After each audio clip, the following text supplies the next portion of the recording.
Hello and welcome everybody to tonight's newest adventure in the series, the adventures of the incredible adventures of the unsinkable Alice Baker, Deepest Darkest Africa Part 2. Alice and Dottie have managed to get to London, which wasn't that difficult, and they have stumbled into a missing person / murder case because a security guard at the British Museum has been killed, and his body has been found in the special exhibition Deepest Darkest Africa.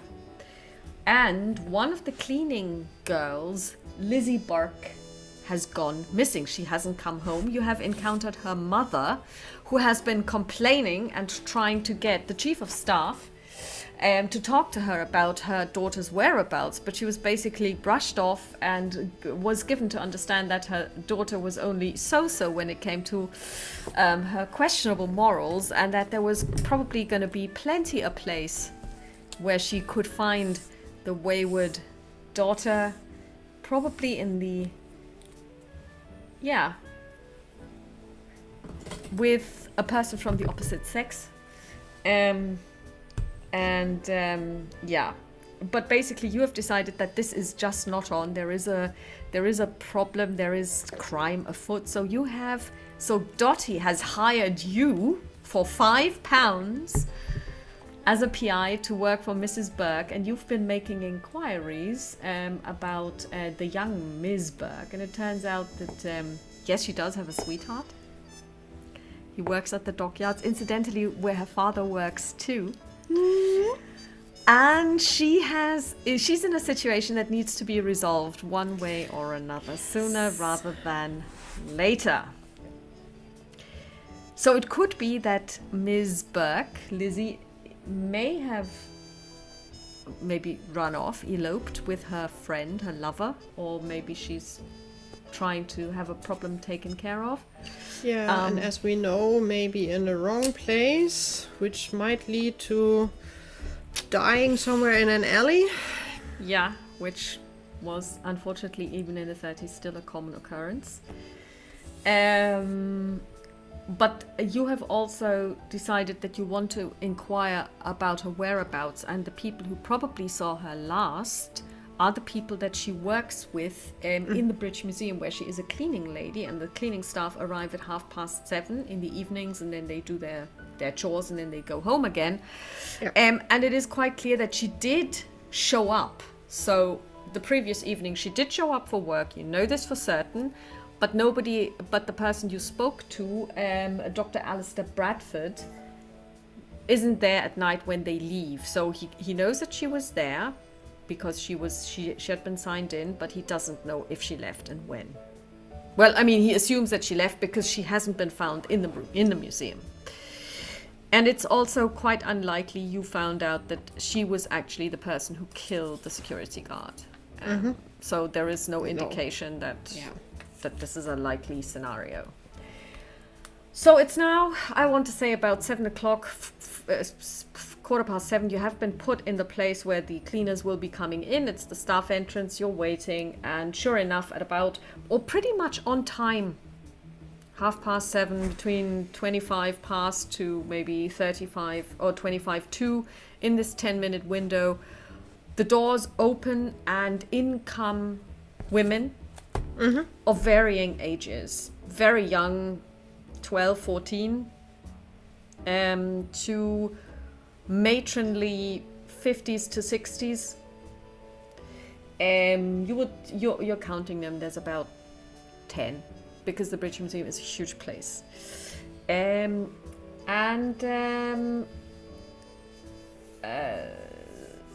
One of them looks and has she behaves like somebody who's in charge. So she's in her late 50s, early 60s, quite short but very wiry. So maybe a little bit shorter than even little Dottie. And the women put on their aprons and their working clothes, and there are buckets and mops and that kind of thing. So and brushes, and they're getting ready. Do you want to do anything? And Dottie's there with you. Oh, it's the whole crew together, or are they already split up in the different areas they are cleaning? They're still in this antechamber, as it were, getting their stuff. And then they're basically lining up. They are eyeing you, but they're not talking to you. They're surprised to see you.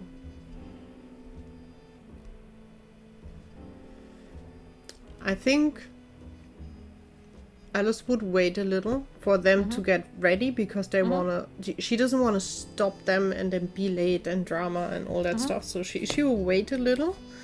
But before anyone leaves, she would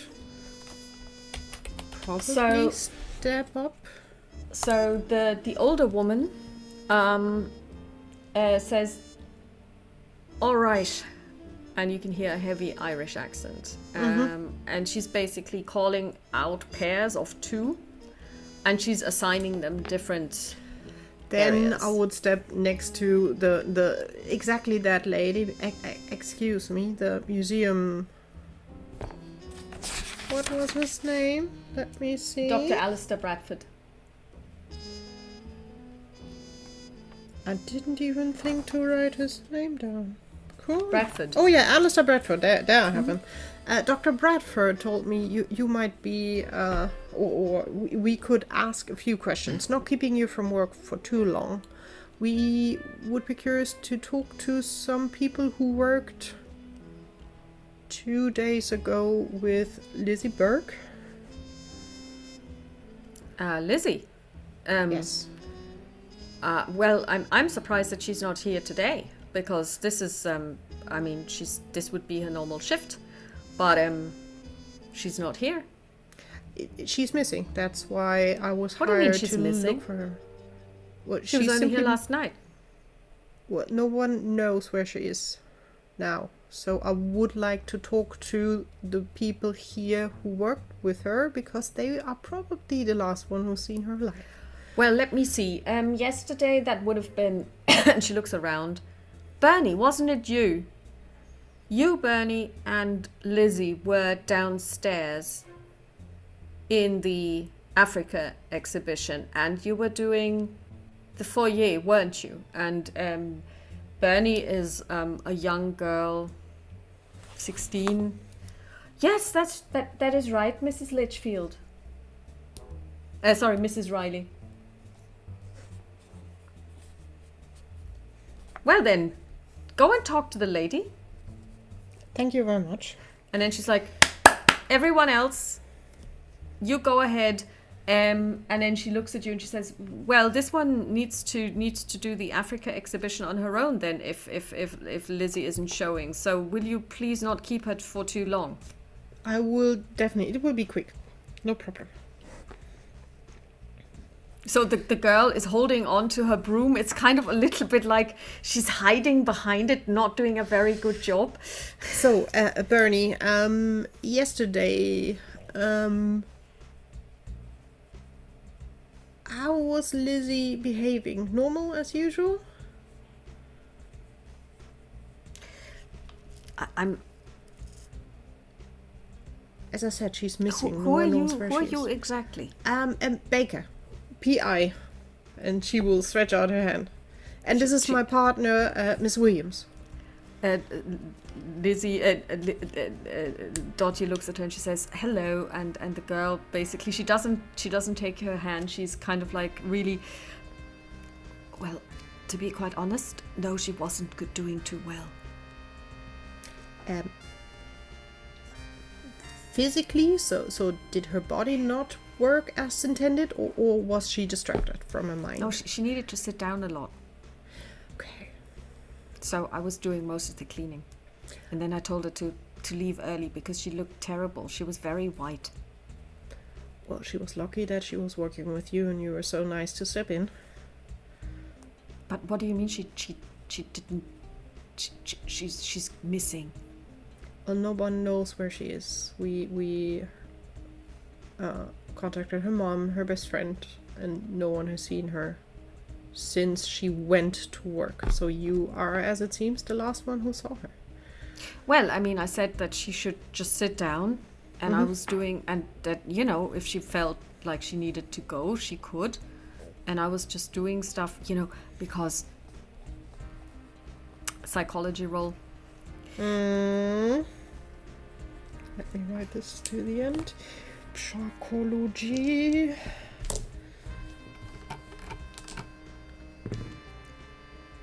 Oh, that's a 9, which means it's a critical success. You see, the thing is that, Miss, you know how it is.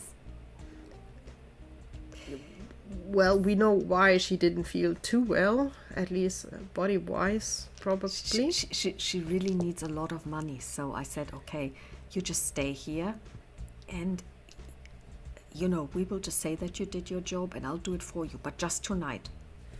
Well, and you don't have to split the money with me.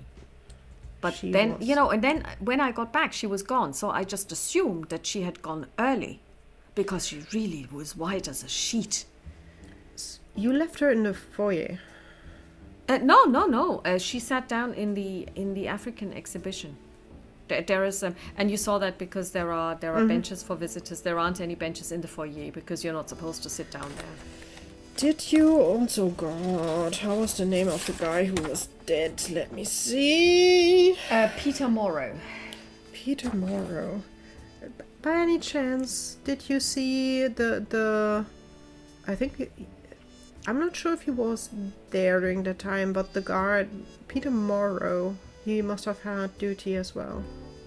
Well, I know Peter, but he wasn't there last night when we were there. The full security detail doesn't show up until midnight. That's when we leave. Okay, so you didn't see him. So we have 2 security guards for the 2 doors, and one of them lets us in and out. You know. Yeah. You probably saw him, and you did see a security person earlier. So they must have seen Lizzie walk out the building. Come to think of it. If they did not leave their post. Well, I mean, the thing is, the door is open. You can just basically push it open. It's just. But you know, they should be there to control who's coming in and out because you don't want to have. Well, nobody visitors. can come in unless they have a key. Okay. So basically, we knock and then they let us in at 7:30. Yeah. But you can go out when you know it's important that all of the doors can open from the inside because of the fire problems. So if flee whenever needed. If I mean if you wanted to, you could escape, as it were, without anyone noticing. And of course, they're not always guarding the door because it's the back alley. There isn't anybody going to be there. She didn't tell you where she planned to go, right? She just was then off and you assumed she went home. Well, considering that she wasn't looking too well, it was my thought that she would go home and get to bed. That's what I would have done, because she really wasn't feeling well. She was kind of like, you know how it is. Well, probably, Miss, you don't know how it is, but it can get to you. Well, I've seen people who went through it, and I know it can get to you, and everyone proceeds differently depending on which stage and weather and moon and whatever goes into all of this. But you see that the issue is also that she doesn't know what to do. Well, it's a tricky situation, so it causes a lot of stress on top of... If you ask me, she should just marry that guy. I don't know that guy yet, so I'm not sure if he was if he would be a good choice or not.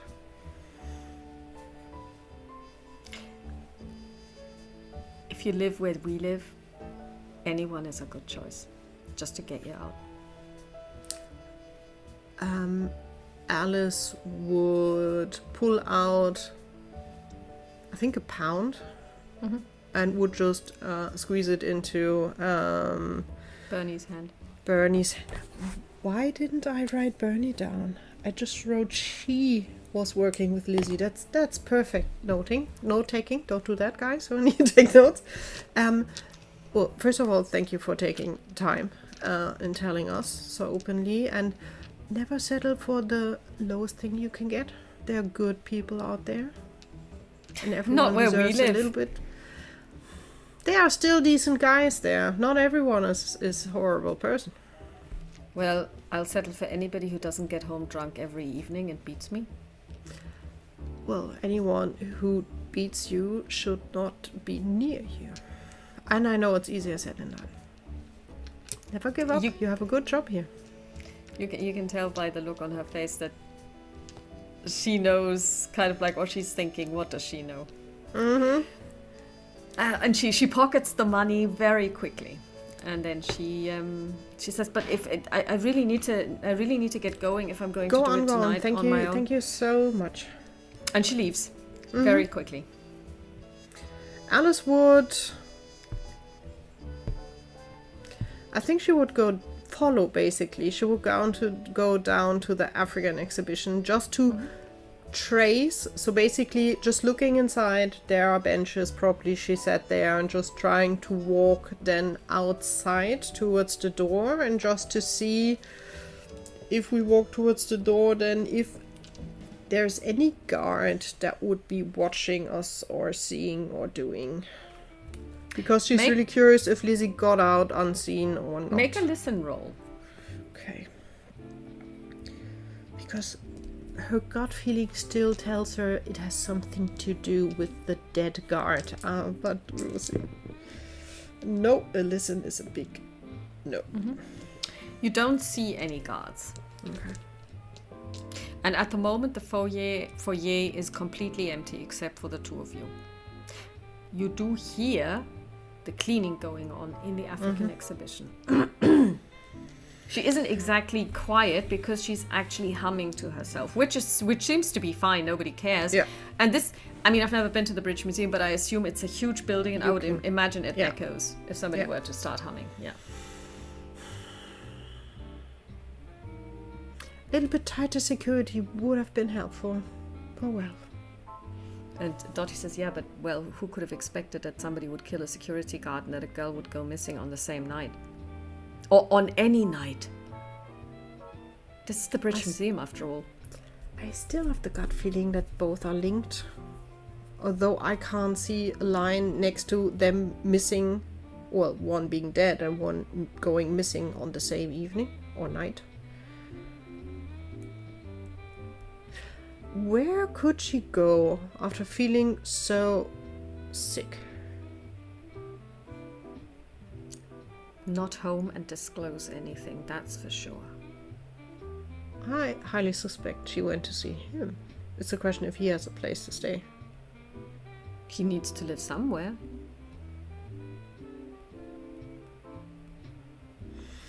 Which means we need to visit the docks. Well, not now. Looking at the time and day. I think tomorrow I will need to get some clothes that are less this. For you as well. That we maybe can blend in at least a tiny bit more when we visit the docks. She looks at you and she says, I think I'll find it a lot easier to blend in than you. Challenge accepted. And the two of you, what do? Do you go home? Well, to Pamela's home where you're staying? Yeah. Mm-hmm. Okay. So you go home. Getting sleep because there's honestly nothing we can do. Well, you arrive and it's only 8:45. It's not that late. So and you haven't had dinner. It's too late to honestly in the clothing we have going to the docks at that time of day. It's just insanity. Yeah, no, but I mean, you will have to eat something because Dottie will insist that you eat something. Yeah, why not? Maybe just a sandwich, something quick, and then we can sit together and maybe mull a little bit over everything we heard. I have the feeling we are missing something, and I can't pinpoint what is. Something doesn't sit right. I don't know. I can't pinpoint it.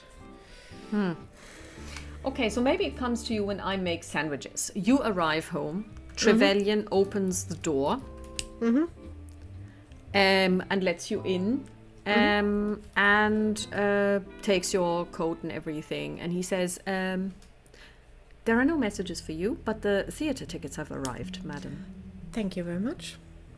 I've put them on the table in the dining room. Thank you. The tickets were for the last evening before we leave, because the first one you had already done. So then and then he said, will that be all, madam? Yes, thank you very much. And then maybe just one question. Of course, madam. Do you by any chance know that sounds wrong. No, never mind.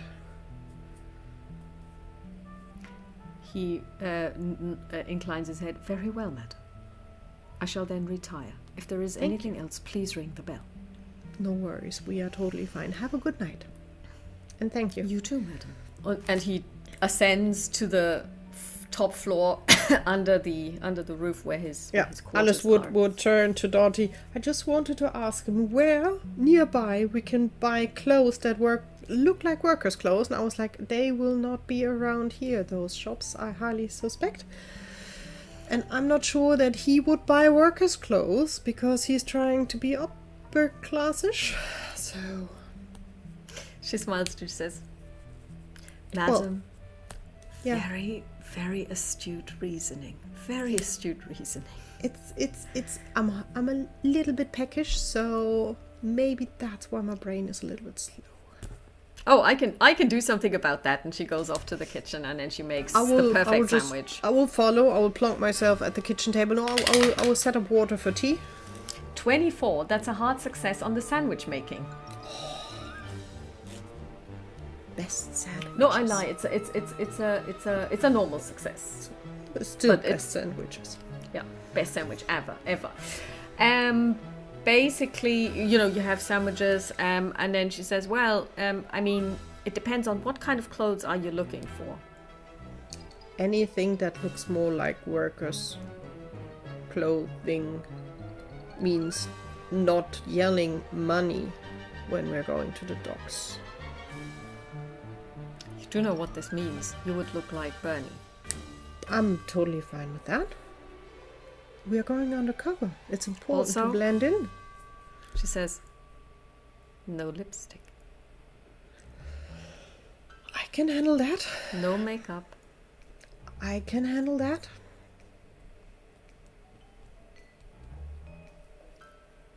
We'll find something for you, Alice. And for Alice, this is a mission. She's like, we will go undercover and we will act perfectly around there, and it just is part of the look that you don't look put together that much. All right, so then, straight tip. You need to kind of tone down the way you approach them.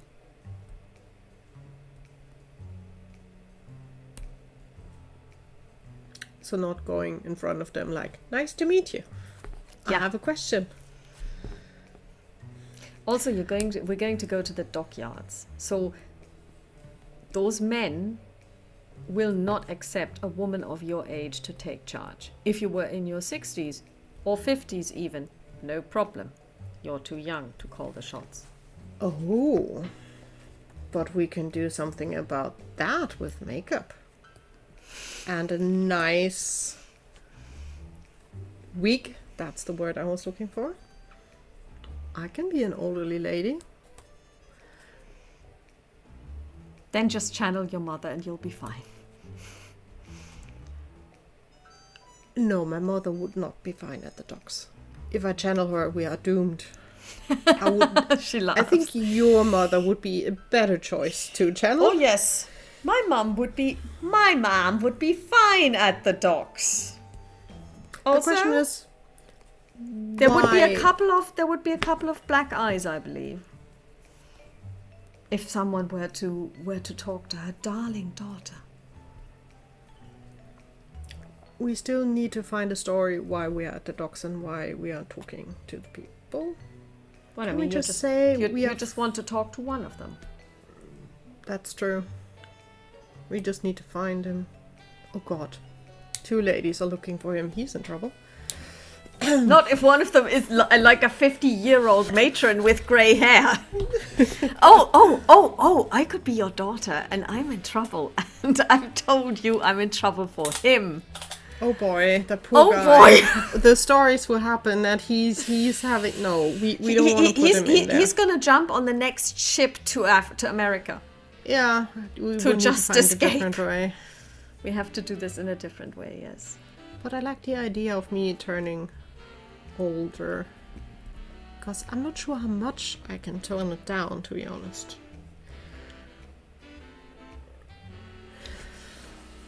Well then. We have a plan, so tomorrow finding some clothing. I need a wig and we need to stop by at the theater makeup store to get me a few things. I was thinking the same thing, going to a theater costume shop. Because also the clothing we are getting, they need to be a bit dirty and warm. They can't be fresh. So the two of you make a plan. Yep. You can get out the directory of London because Pamela has one. And you can check where those shops are. I'm not sure they would be in a directory, would they? A directory is like a phone book. It's like where everything is. So basically, if you want to go to a greengrocer's, if you want to go to a lawyer, I mean, all of those shops would be in there. Yeah, the thing is, the people that buy that kind of clothes don't have a phone in their apartment. No, but it's a directory. It's like London W17. Okay. So it basically tells you. You're absolutely right. They don't have a phone, but it's like if you want to go somewhere and buy something, this is where the address is. That's the directory of London. Yeah. Okay. Then we have that. I think Alice would go through basically facts collected with Dottie, but I highly doubt she will find something new that pinpoints her to anything. And that would mean we would go to bed for shopping. So you go to bed. Yes. You fall asleep. Yep. What's your POW? Is it 98? No, it's lower. Yes. I'm quite sure. I don't have to look, but it's lower. Yeah. You do not dream. Much lower. You do not dream. Okay. The next morning, you wake up, you make breakfast, as is the usual. Dottie is already also getting ready, and the two of you basically go to one of the shops. I mean, basically, those shops wouldn't probably open very early. I suspect probably around 11 or so. Yeah. So you make it into town, you go to those shops. And I'll tell you that I think you will find what you're looking for, but now it's going to be interesting. So you go home because you need to kind of have this stuff fitted. Now Dottie is going to make a seamstress roll with a 0.8. Whoa, that is actually, it's for 0.8 is where her critical starts because she has 41. That's good. So she has a critical roll on this, a critical success on this. So she is able to basically put in all of this. And now what we're going to do is, do you have any points in disguise? Yes, I do. Quite a bit. Then please make a roll. What did you get? That's a success if I spend 1 point of luck. Okay, don't spend, but give me, don't spend yet. Give me an Okay. advantage roll, please. That is better. That is a 31. That's a success. So a normal success. Okay, brilliant. So because she did a critical success roll on her seamstressing, you get an advantage on your disguise because the clothes need to be kind of fitted correctly, and then you do your stuff because she doesn't know the first thing about makeup and wigs. She doesn't wear them. I think the wig is probably the easier part because how to wear a wig, how to really make it. Alice knows this by heart. Yeah, but I mean, for you, it's really the makeup. Old makeup. That's I think the interesting part. But you've got it down pat. It works. She looks at you and she says, "Well, this is very impressive. Now your cane is going to come in handy." because that is good. and then she works on herself. Since she doesn't wear makeup, she doesn't need to, because that's really, and I think we would also use like some coal and things to dirty up the clothing, just to make sure that it looks not too horrible, but definitely worn. And as she's standing there in front of you, you are instantly reminded of the first time that you saw her. She's now older, but the clothes and the bearing, she is able to fall back into this grey mouse type that she has moved away from. That's not the Dottie that you see every day now, because she has moved on from that, but she is able to get into this whole demeanor. So if she wants to, she can still be the servant. And the two of you decide to go to the docks. Yes. So are you going to take a cab? We would take a cab for a little bit, because the docks is not like 2 minutes away. But we would step out of the cab at least a few blocks away from the docks, so we can walk down, because it would look really weird if we just stopped in front. Yeah. Okay, so the two of you make your way to the docks. The docks are, well, they're docks. It smells of fish, it smells of brackish water. You hear men talking, swearing. It smells of tobacco, it smells of tar. Because of, like how they have to work on the ships to make sure that the ship planks are watertight, so they put tar in them, blah blah blah. It's dirty, it's smelly, it's hot. Although it's winter, it's hot because of, there is fires going, that kind of thing. There are steamships, coal everywhere. And the men aren't necessarily the most soft-spoken of people. It's not surprising. Swearing like a stevedore is a thing. But I take it that Alice is probably a lot less shocked than Dottie, because although she is from the same echelon of society, her type is different, because she would have come from a domestic background. And honestly, being Irish Catholic. No, God is you don't do that. You kiss your mother with that mouth. Go and wash your mouth out with soap. That kind of thing. So, exactly. Yeah. I think honestly, especially in New York, I think Alice has been in circles that are definitely. Absolutely.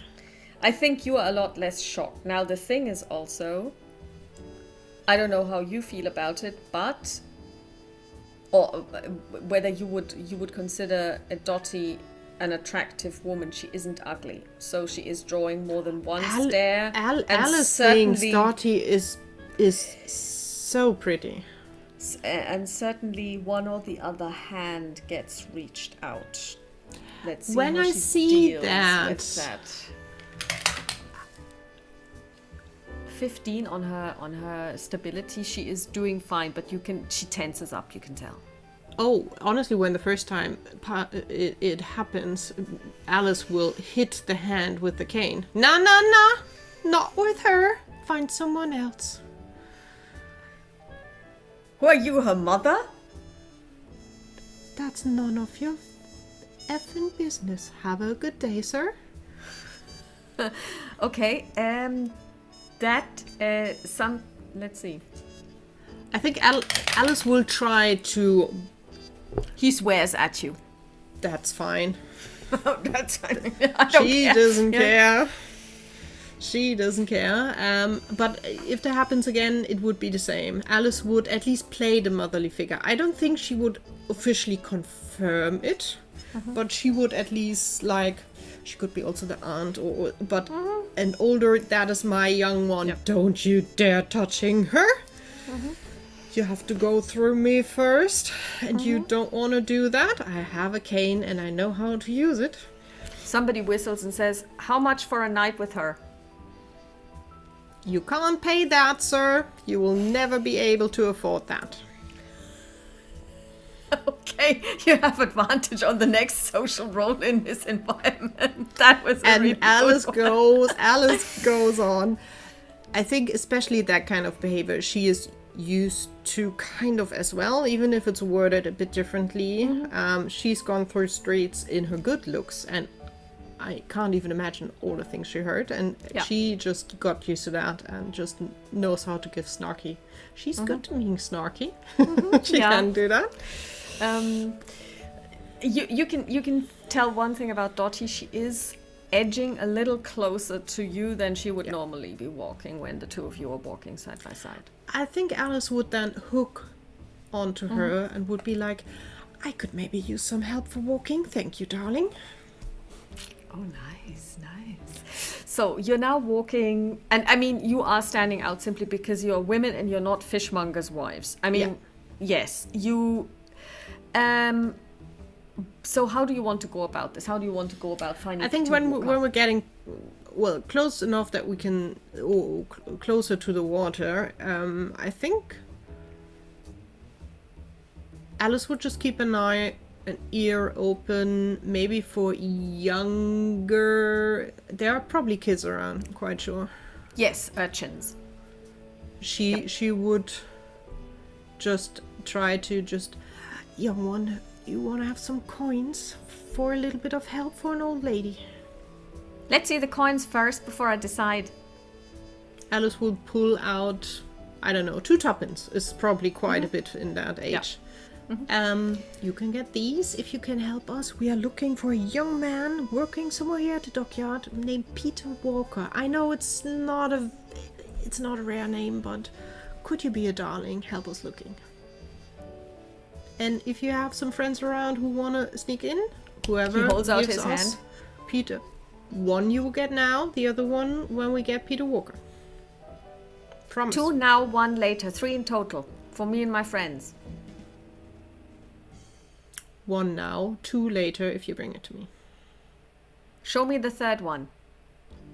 Alice will go through her pocket, and she doesn't have too much money with her because pickpockets you never know. But she will pull out a 3rd tuppence and let the kids see that there's like 1 or 2 more. And she will put 1 in the hand. As I said, 2 more. Whoever finds us Peter Walker. Charlie, you go there, and Sammy, you go there. And the 3 of them, so it's 3 boys, run Then into 3 separate, 3 separate directions. And I think we would move forwards anyhow. And I think if Alice would see anyone who looks like a foreman, would be like foreman, I was just looking for the word, like a foreman, she would carefully approach and be like good sir, just one question. Yes, Do you ma'am. have a lad called Peter Walker in your crew? We are looking for him. Peter? Yeah. Well, Peter Walker's he's a stevedore. What do you want with him? We have to talk to him. Personal matters. Do you think elsewise I would be here? I have other things to do than running around you people. Getting Whoa, my lady! nice clothing dirty? And he looks at Dottie and he says, personal matters, I see. No, Another no, one in trouble? She's not with him. And what do you say with another one in trouble? Is he that kind of man? Unbelievable. So, would you mind pointing me in the right direction? Thank you. He's and he looks at his kind of like he's got a roster or something, and he's like, Peter Walker is on the Indian Queen today. Last ship down there. Second wharf. Thank you kindly. Have a very nice day. And we will trundle along, and Alice is waiting for the kids to appear again. With the same information. The kids do appear. And the same one that spoke to you before says, he's working on the Indian Queen today, second wharf. He's a stevedore, you know. So he basically puts stuff on the boat. The kids are telling me a different wharf than the former. Sorry, do they? No, I thought I said second wharf. It's the same. No, Sorry, last my one. mistake. You said last one at the end. The last ship at the second wharf. Ah, okay, the second wharf. Oh, Last I didn't one. catch it, Yep. which might Sorry, be. yeah.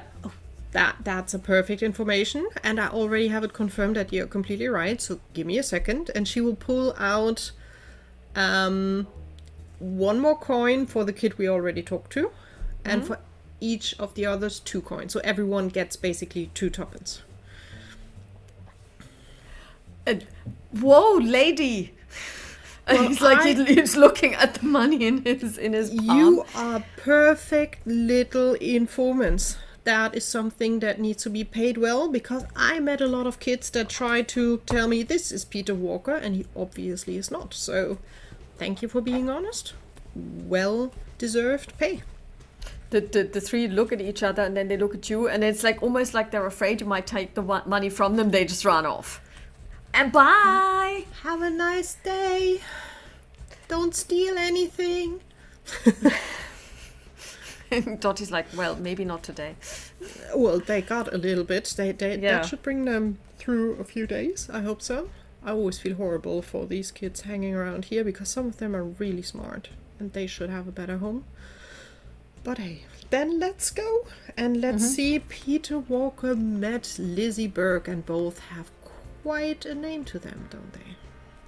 Yeah, so you count the wharfs, or maybe piers. I don't even know what a wharf is, but Well, we would also see quite brightly the name of the ship when we are close to and the basically wharf. the last one on that pier, wharf, whatever it is actually called the Indian Queen. It's easy to see. It's a steamer, so and you can see people, and there are basically crates on the dock that are probably going to, or that are being loaded onto the ship. So apparently the ship's going to go out. You see people shoveling coal into the hole, into the hold. I mean, and they and it's busy. It's busy. Usually there should be something like a sub-foreman or something like that who's coordinating and just going probably through the list what is put on, because you can't do it centrally. You need to be there watching. He's almost he also you can tell that this the person you just spoke to looked official. Yeah. So he had kind of like a uniform on, and there was like an emblem that represented the City of London crest, blah blah blah. Yeah. And this guy that you're seeing there, who is the sub-coordinator, as it were, he's also wearing a similar uniform, but maybe with fewer stripes, you know, that kind of thing. So, and he's also standing there, and he's talking to another man who is wearing a captain's cap. Not Peter Walker, as we know he's not a captain, but Alice would carefully approach and would be, excuse me? Yes, ma'am. We are looking for a young lad, Peter Walker. He should be around here. Could we borrow him for like 5 minutes, if it's not too much trouble? Make a persuade check. No, not too much of a smile, because you then could see how good her teeth look. Oh, that is a 21, which is a critical. No, it's a hard success, not a critical. Okay, hard on a success. 61, he accepts this because you are being nice, and he's like, well, he's on a shift at the moment. Give it 20 minutes, and he'll come off for a break. No problem, we can wait. Is there a place we can just stand by without being in the way? We don't want to disturb your work. No, over there. He points to the far side of the, so basically to the non-water side of the. If you could point the young lad towards us, that would be really lovely. Well, I can point him out to you now that you can fixate him. So, and he points to a man, and he's well, he's a stevedore, so he is very muscly, stunningly blue eyes, dark hair, quite a really good looking, dirty now, completely dirty, of course. Well, now. that's fine. He's working hard for that. Very calloused hands and sweating, you know, like, and he's working, but you know, very good looking. Ignore the noise in the background that I'm making. Oh, thank you, sir. And Alice will probably hush Dottie a little bit, like the youngling, like let's go over there, and she would just then lean in next to Dottie. Well, at least Lizzie has a good taste. That's a pretty handsome looking lad. Yeah, and I'm pretty sure that many other women seem to think so too, according to what we've just heard. Well, enjoying a nice view never hurts. And she's just leaning in, probably leaning on her cane, and we will just wait for the break, basically, or the end of the shift. The break runs around, and the man you spoke to, true to his word, goes up to Peter Walker and says something to him, and then points towards you. Peter brushes his hands across his chest to basically rub off the grime, which probably doesn't really work, and he says, "Yeah, what do you want?" We are here in look for a young lady you know quite well, as we know, Miss Burke. And his eyes become slits. What's this about? Well, she's missing, and we would be quite curious if you have seen her in the last 2 days.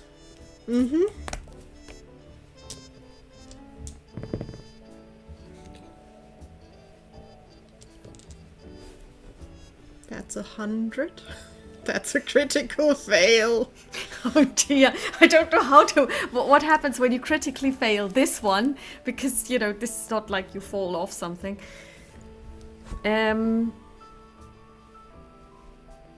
Definitely I can't read him at all. He's so... No, the thing is, do you see something? That is really definitely not. No, you see beautiful blue eyes. Yeah, those are Aidan Quinn eyes. Nobody's allowed to have those eyes and walk around free.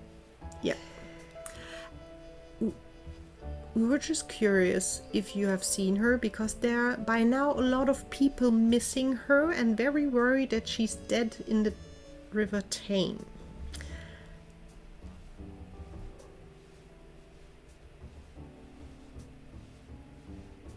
I haven't seen her, and I'm pretty sure she's not dead in the Thames. She can swim. Well, after a colleague of her being murdered in the museum, the same night she went missing, we just want to make sure. We are not here to get you into trouble, young man. We are just here to see if you have seen her and if you have any chance to confirm that she might be alive. I don't even know who you are. Baker, I'm a PI, undercover. And she will pull out the card and will push it over to him. She takes the card. He can read, which is probably not the case, but it looks official at least. And this is my assistant, Miss Williams. Let's see if he can read. That's a good question. On a 02, that's going to be hard to beat. 02 over 81, he can read. Oh, good.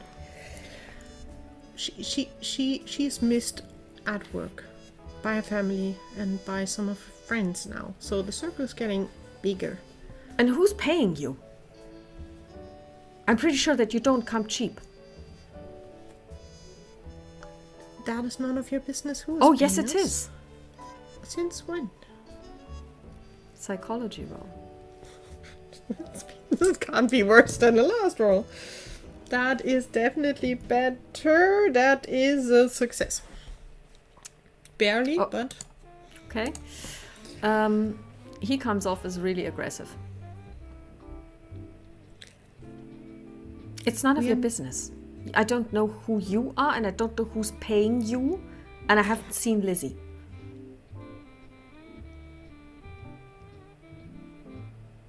When was the last time you've seen her? He crosses his... wanting to know what you did. I don't care about that. I just want to see if she's alive. And I guess it's none of your business what I do and don't do. Well, we would like to find her, and I had the understanding from different sources that you kind of like that girl. At least in kind of a way. Another spot hidden. No. Yes. If she's still alive. That is a hard success. Okay. You see a wedding band on his ring finger of his left hand. And it looks very new.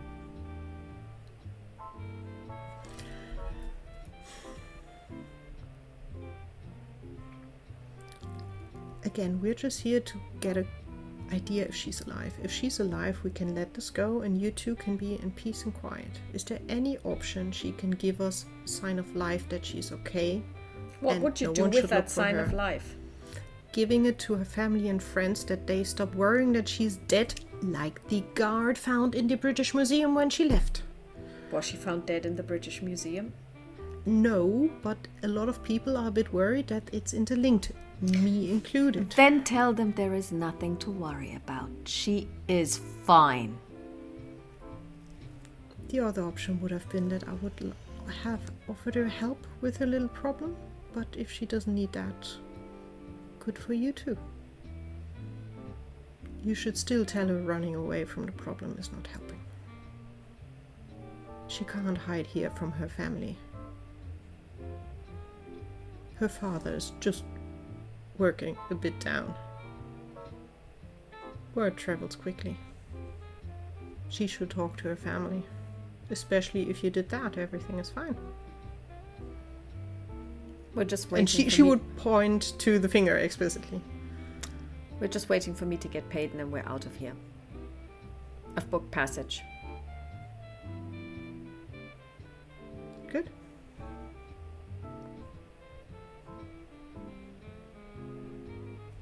Give me a second.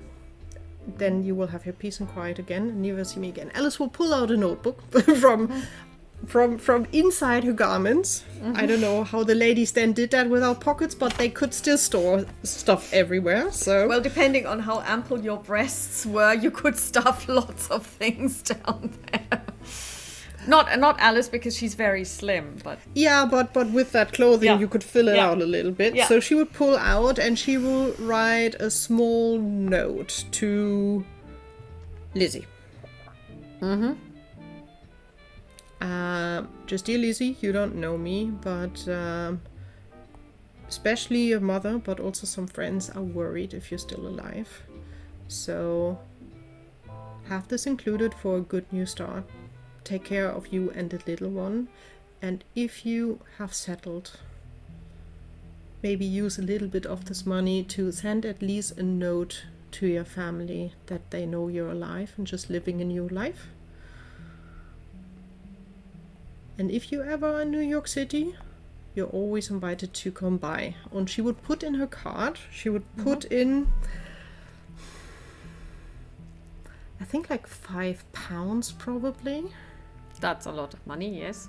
And it's also a note. It's a note. It would be. It needs to be a note, not coins, but a note. She would try to do it a little bit discreetly. That not especially also not that dude is seeing that. And she would put it together. She would fold it up. She would fold it together. She doesn't have anything to seal, so it's a little bit of, I need to trust that young man, but she would make sure that all the corners are properly folded multiple times. It's really, and then it would be for Lizzie, and she would just hand it to him. Would you mind giving? And then he hands it back to you and he says, "It's Lizzie Walker." It was just Lizzie. I didn't write Burke. It was just Lizzie, but no problem. Yeah, I know he saw that, and but he's like, "It's Lizzie Walker." Then let's correct that. She will add Walker in a very nice way. And as I said, congratulations and safe travels. He takes the money. He has seen that you put in money, because that would have been impossible to hide from him, because he's standing in front of you, towering over you. But he takes. Well, I would have turned around. Okay. Because I didn't want him to read what I've written either. Okay. So basically, he takes the thing. He takes the letter, as it were, and he puts it. Don't throw it out, young man. You will regret it. You will bite yourself in the ass. I know that. It will be something good for your family. He takes it, he looks at you, he looks at the envelope, and then he basically, he's got a 3-piece suit. So you know how they had waistcoats? Yeah. They looked grubby and terrible, but they had waistcoats. Yeah. Most of the men actually took great care of that. And he has an inside pocket, so he unbuttons the waistcoat, he puts it in, he buttons the waistcoat, then he puts over his jacket, and then he says, "I will make sure that she gets it." Thank you, and you will never hear or see us again. Except you want to visit us, which I left note for your darling better half. and she will give him a smile. She will pat him on the arm, and then that's a biceps for you. yeah. And then she will probably even add, "You need to be careful with this beautiful, charming blue eyes." And then she will turn around and be like, "Come on, let's go." Mm-hmm. And the two of you leave. Mm-hmm. He's a bit nonplussed. You can tell he's a bit kind of like, what the did just happen? Especially Alice now is changing how she's walking. She's not playing the old lady anymore. She's walking in a normal way, still looking clearly older, but she will turn around, and her idea is to quite quickly get out of here. Mm-hmm. Yeah. You leave quite quickly. People are still basically dog whistling Dottie.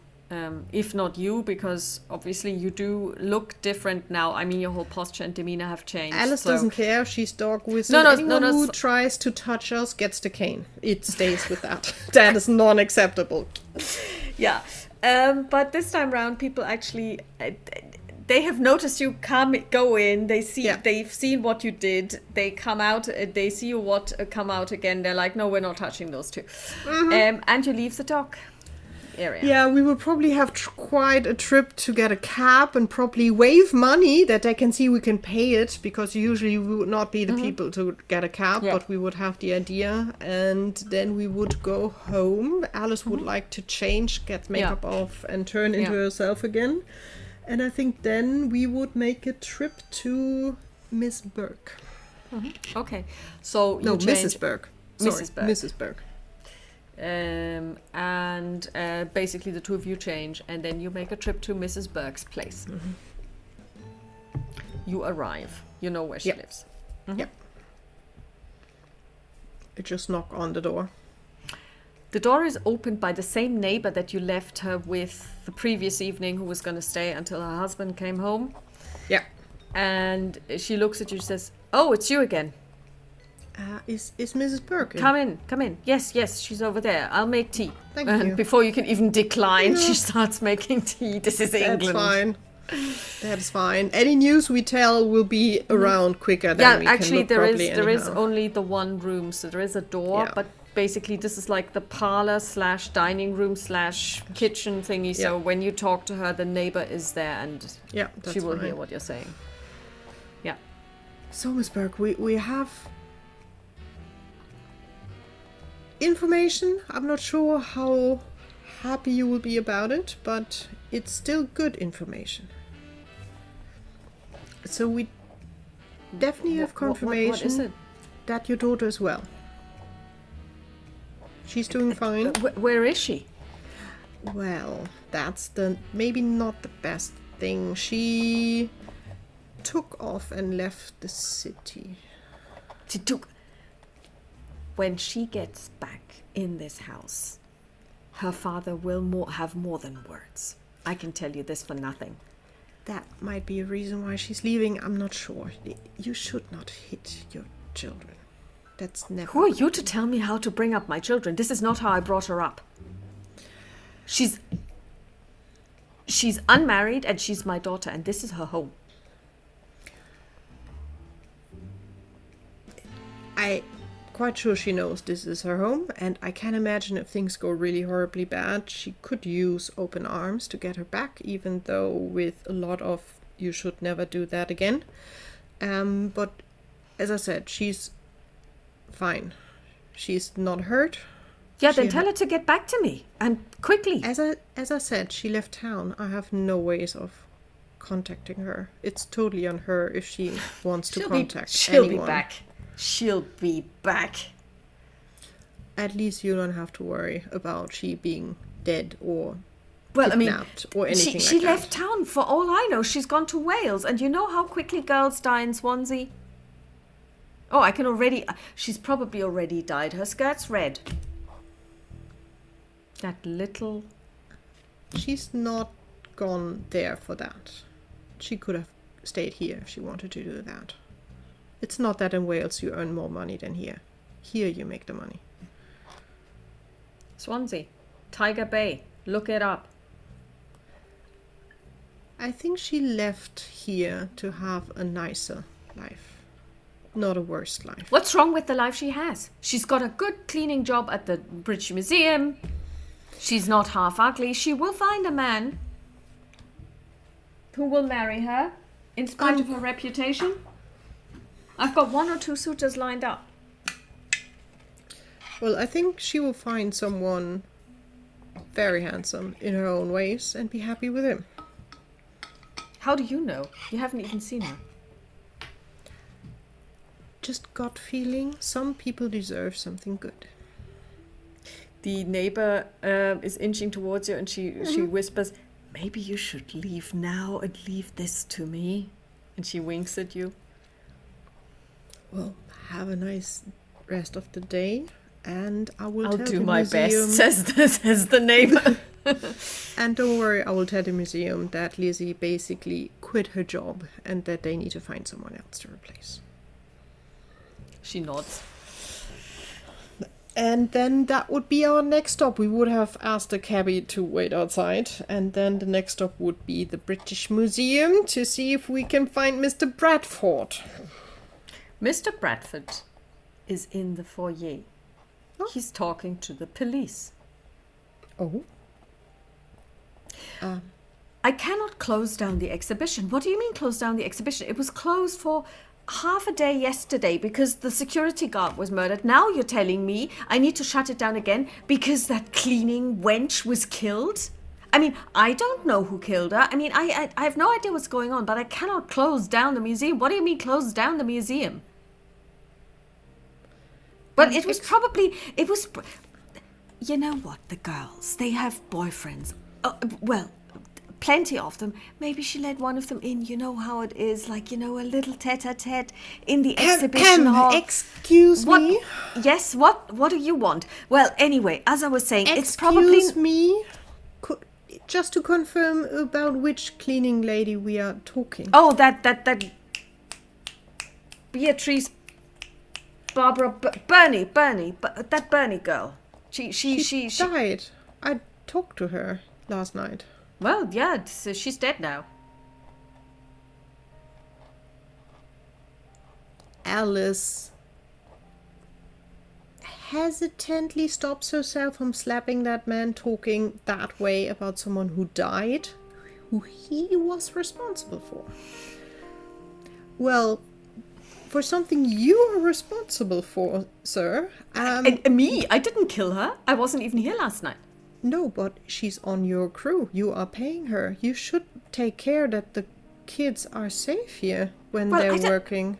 I mean, to be quite honest, the evening before someone was murdered in your museum, and you let a young lady be alone here because she went alone to clean.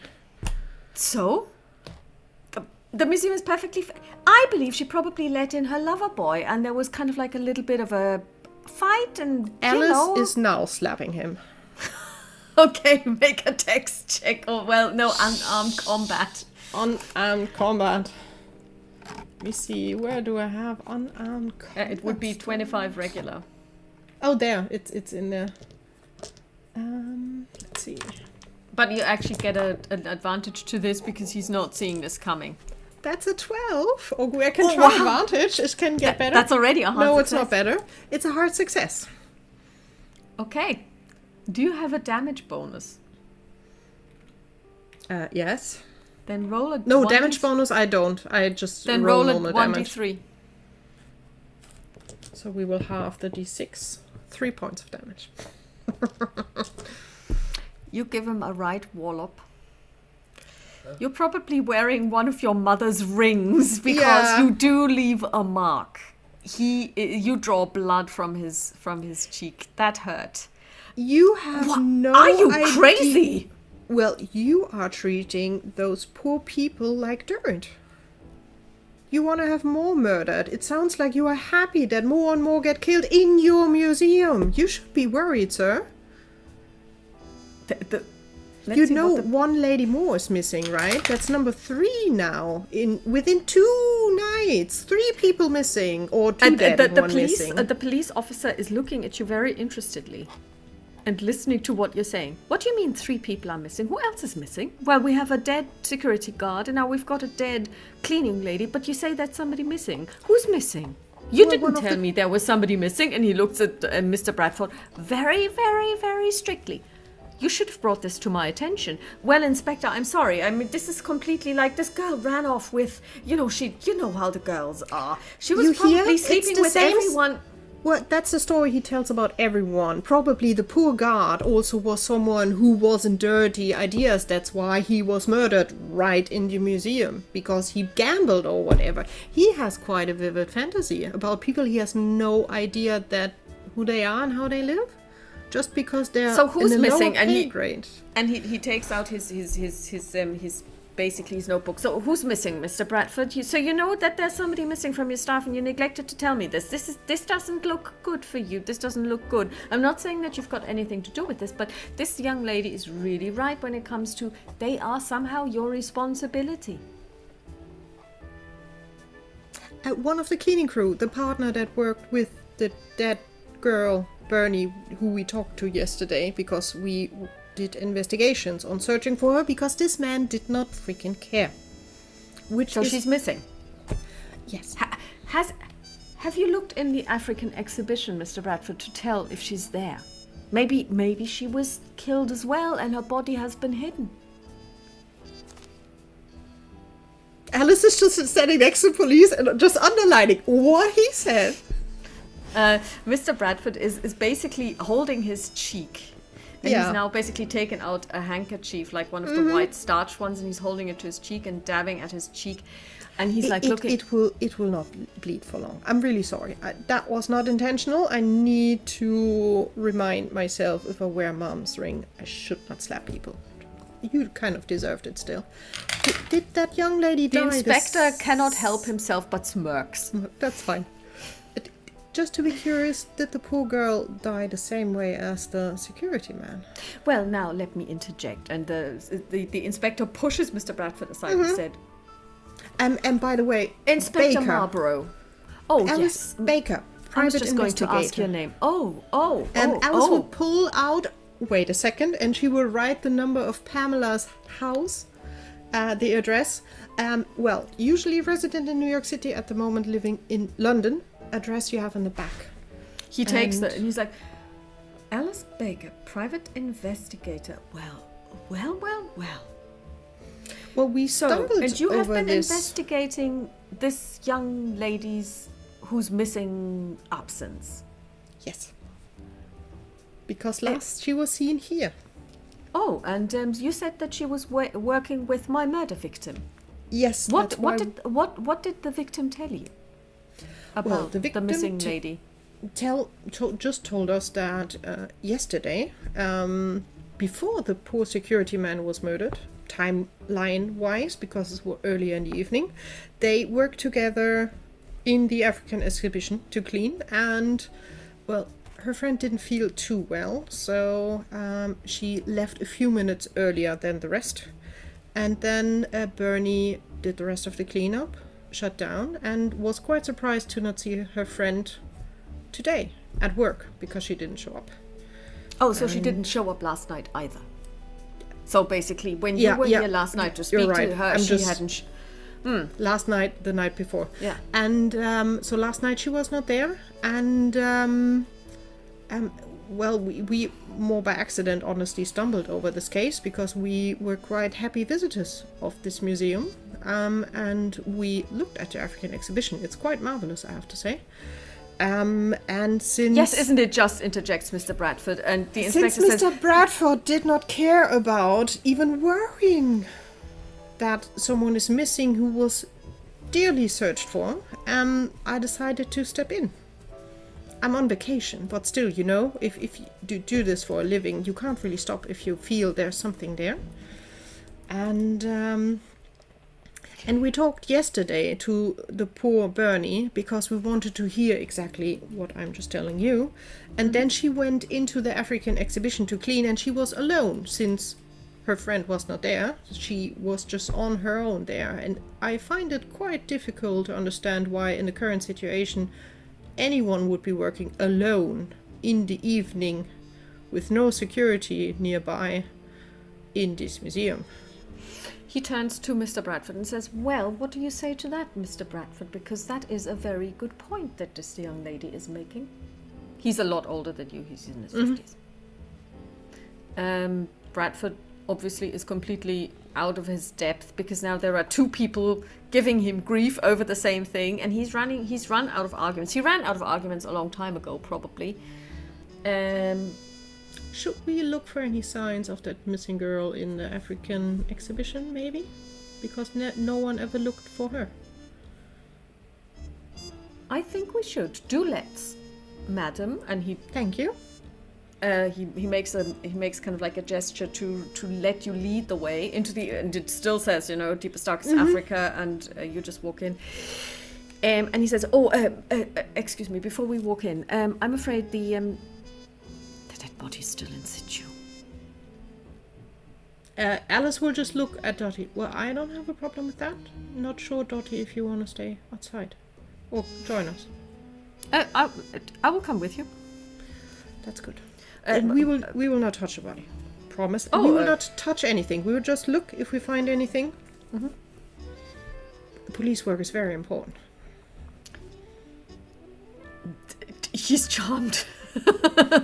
He's very charmed. The thing is, at least in New York City, Alice has learned there are good police people that is worth working together, and it's much more difficult if you try to work against them. So, and so for the policeman, he makes quite a good impression. So, Alice would snoop around, obviously not looking for Lizzie. Okay, then give me 2 spot hiddens. But she wants to find anything that looks out of the ordinary.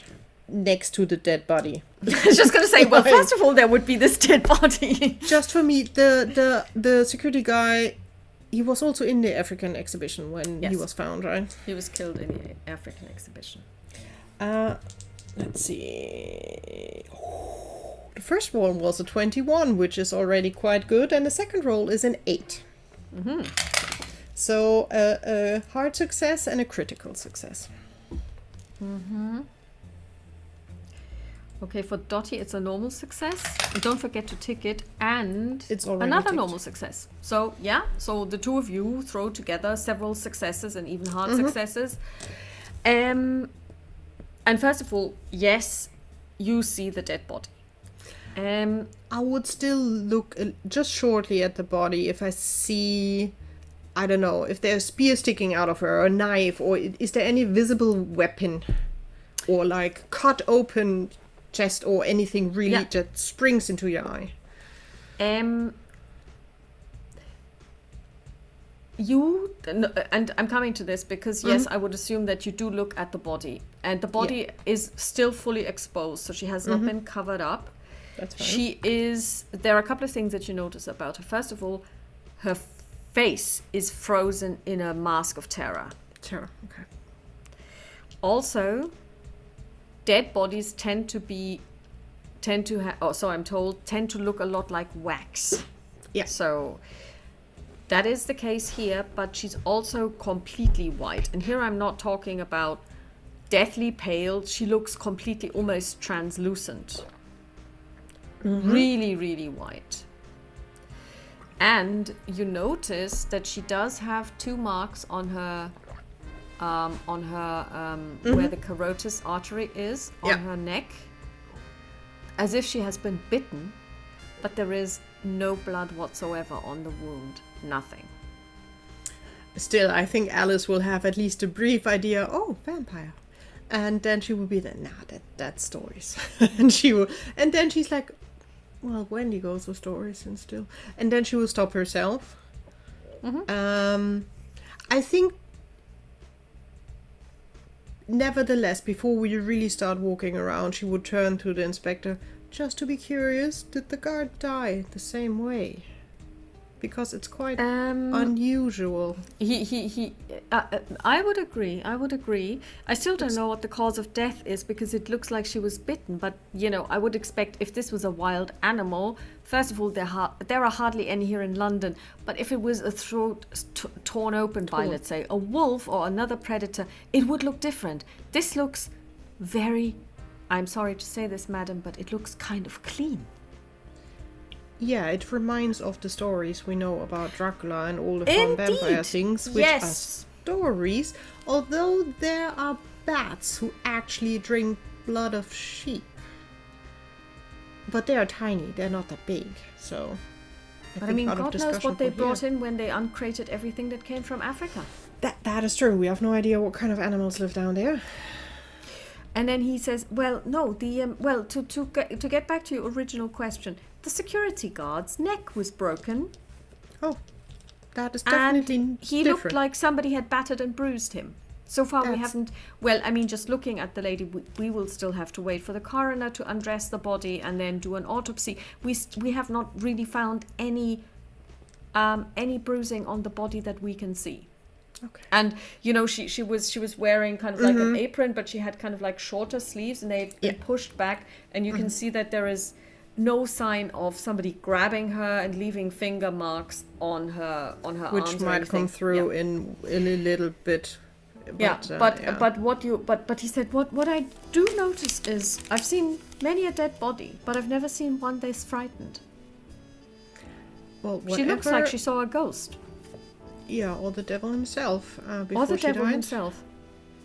Well, then let's have a look around and let's see. I honestly hope we don't find another body, but maybe we find something. A few more eyes never hurt. Then do we have spot hidden. Again, we already rolled twice. Yeah. Okay. That was the dead person. Oh, ooh. Oh! I rolled a 3. I don't know where this is coming from. I'm scared for the next 100 and I'm rolling. But that's a critical success again on spot hidden. And Dottie rolls a 39 and she's going to spend 3 luck to make it a hard success. 1, 2, 3.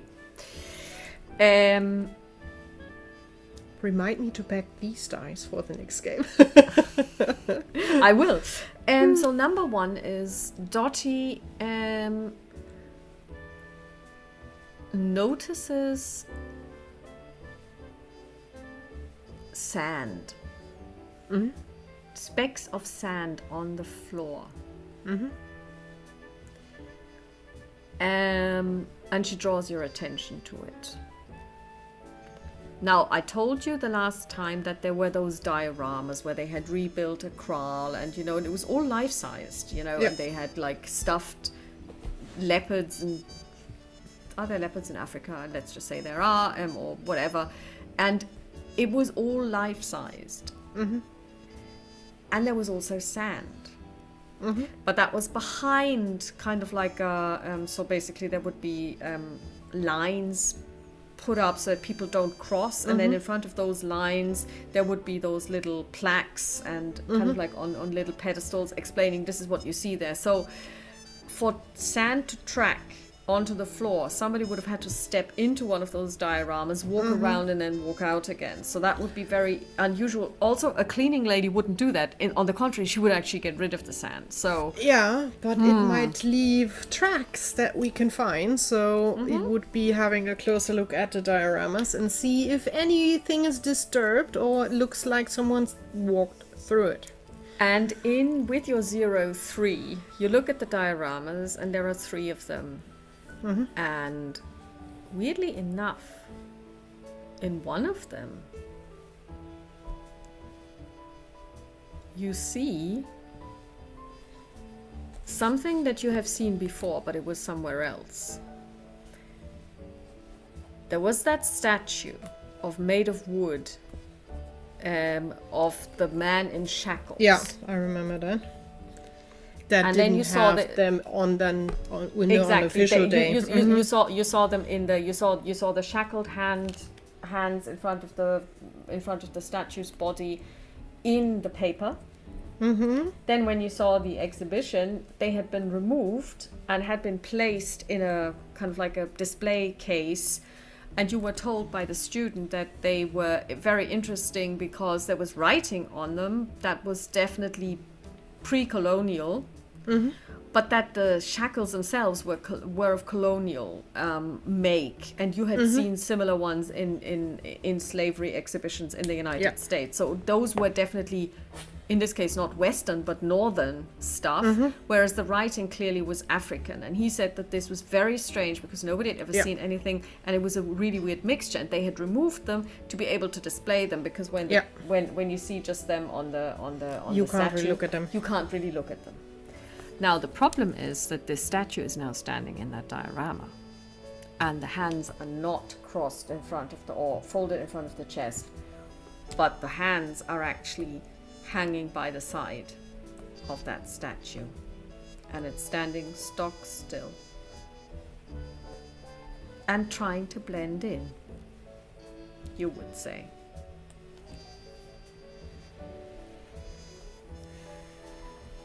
Alice would lean in to Dottie, that is quite sure standing next to me. Dottie dear, would you mind going over to the... It was Inspector, right? Inspector Marlborough. To the inspector, just pointing out that we have something or someone here that does not belong here. I don't want to leave my eyes, just to be sure.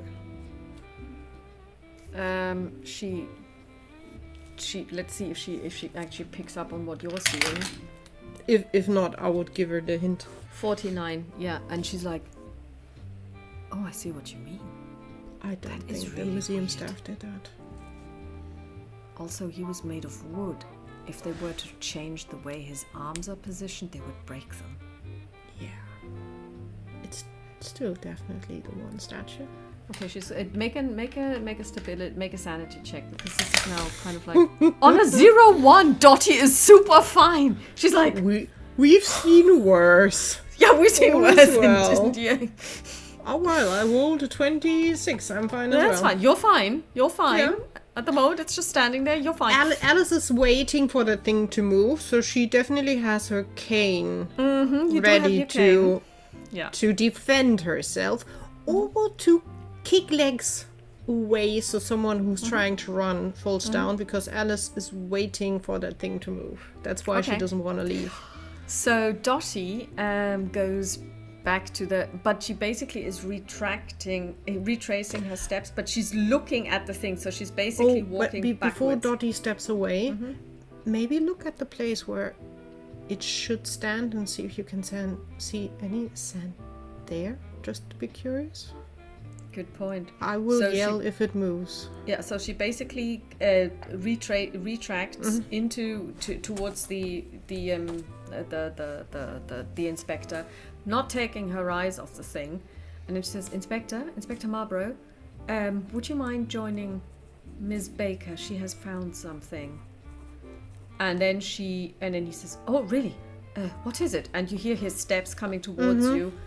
And then he's standing next to your shoulder, and only then do you hear Dottie picking up the pace and going to where the statue used to be. I know it's very weird. Well, you've seen a lot probably in the line of your work. You see that statue that sticks out, like just pointing directly at the statue? It actually belongs back there where my not assistant, she never said that, my partner just went. And it actually, at least on the day of the exhibition where it opened, it was a wooden statue that had the arms up above and actually initially had shackles around it, although they took the shackles off. They took the shackles off, and Alice is like, stupidity of humankind somewhat make a problem.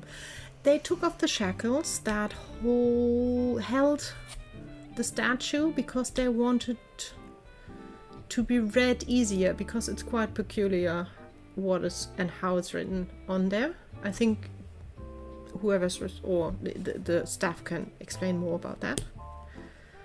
That thing does not belong there, and we found sand traces at the feet of the body. And this is the only diorama that definitely does not look like it should. On a 39, he passed his psychology role, so he believes that he believes that you believe what you are saying, that you are not lying to him. Yeah. Let's see how he deals with his whole thing being kind of like really weird. On a 45. He's like, seen shit. Yeah, his life. Oh, so either we have a prankster, madam. Yes, either we have a prankster or something really weird has happened. Maybe we should both step back a little from the diorama. Just a little, just one step. And then he basically pulls out, you know, how they're not armed, but he has one of those batons. Mm-hmm. And he takes it out and he's like, I'm not sure if this is going to help, but... Well, I have this, and she will pull it out a little so he can see the blade, and she will put it back together again. So he whistles and he says, My, if I ever get to New York, please remind me of never engaging in any way with any lady against her will. It depends on the lady, but a few of us are quite smart in surviving on the streets because it can get dangerous, and I think London is not too different from that. Honestly, I'm quite curious. Is there a way... Was he there alone, or did he have staff with him? Like the police officer. Two other, There is one more Bobby outside. They're waiting for the coroner, so they have basically... the people who have looked at the scene have already left. Should your colleague... Jones!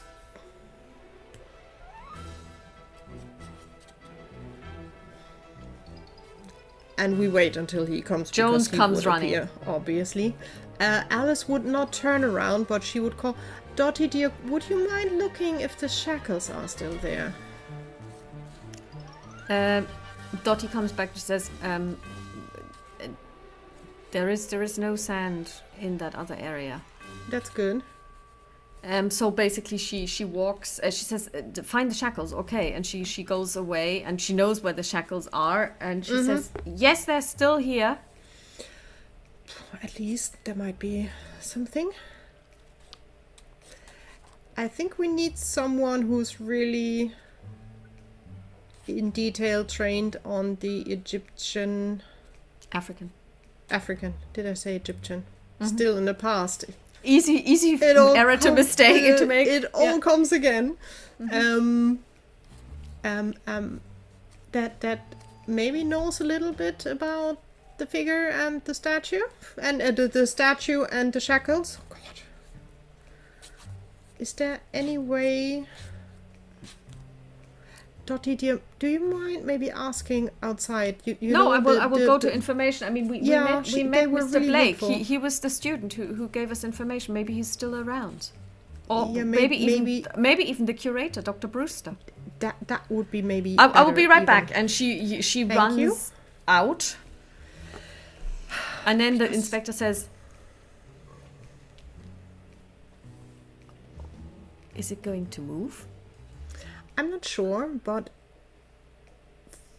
I think maybe after getting a little bit more information about that, I am very tempted to step up next to it and poke it and see what happens. And for that it would be good.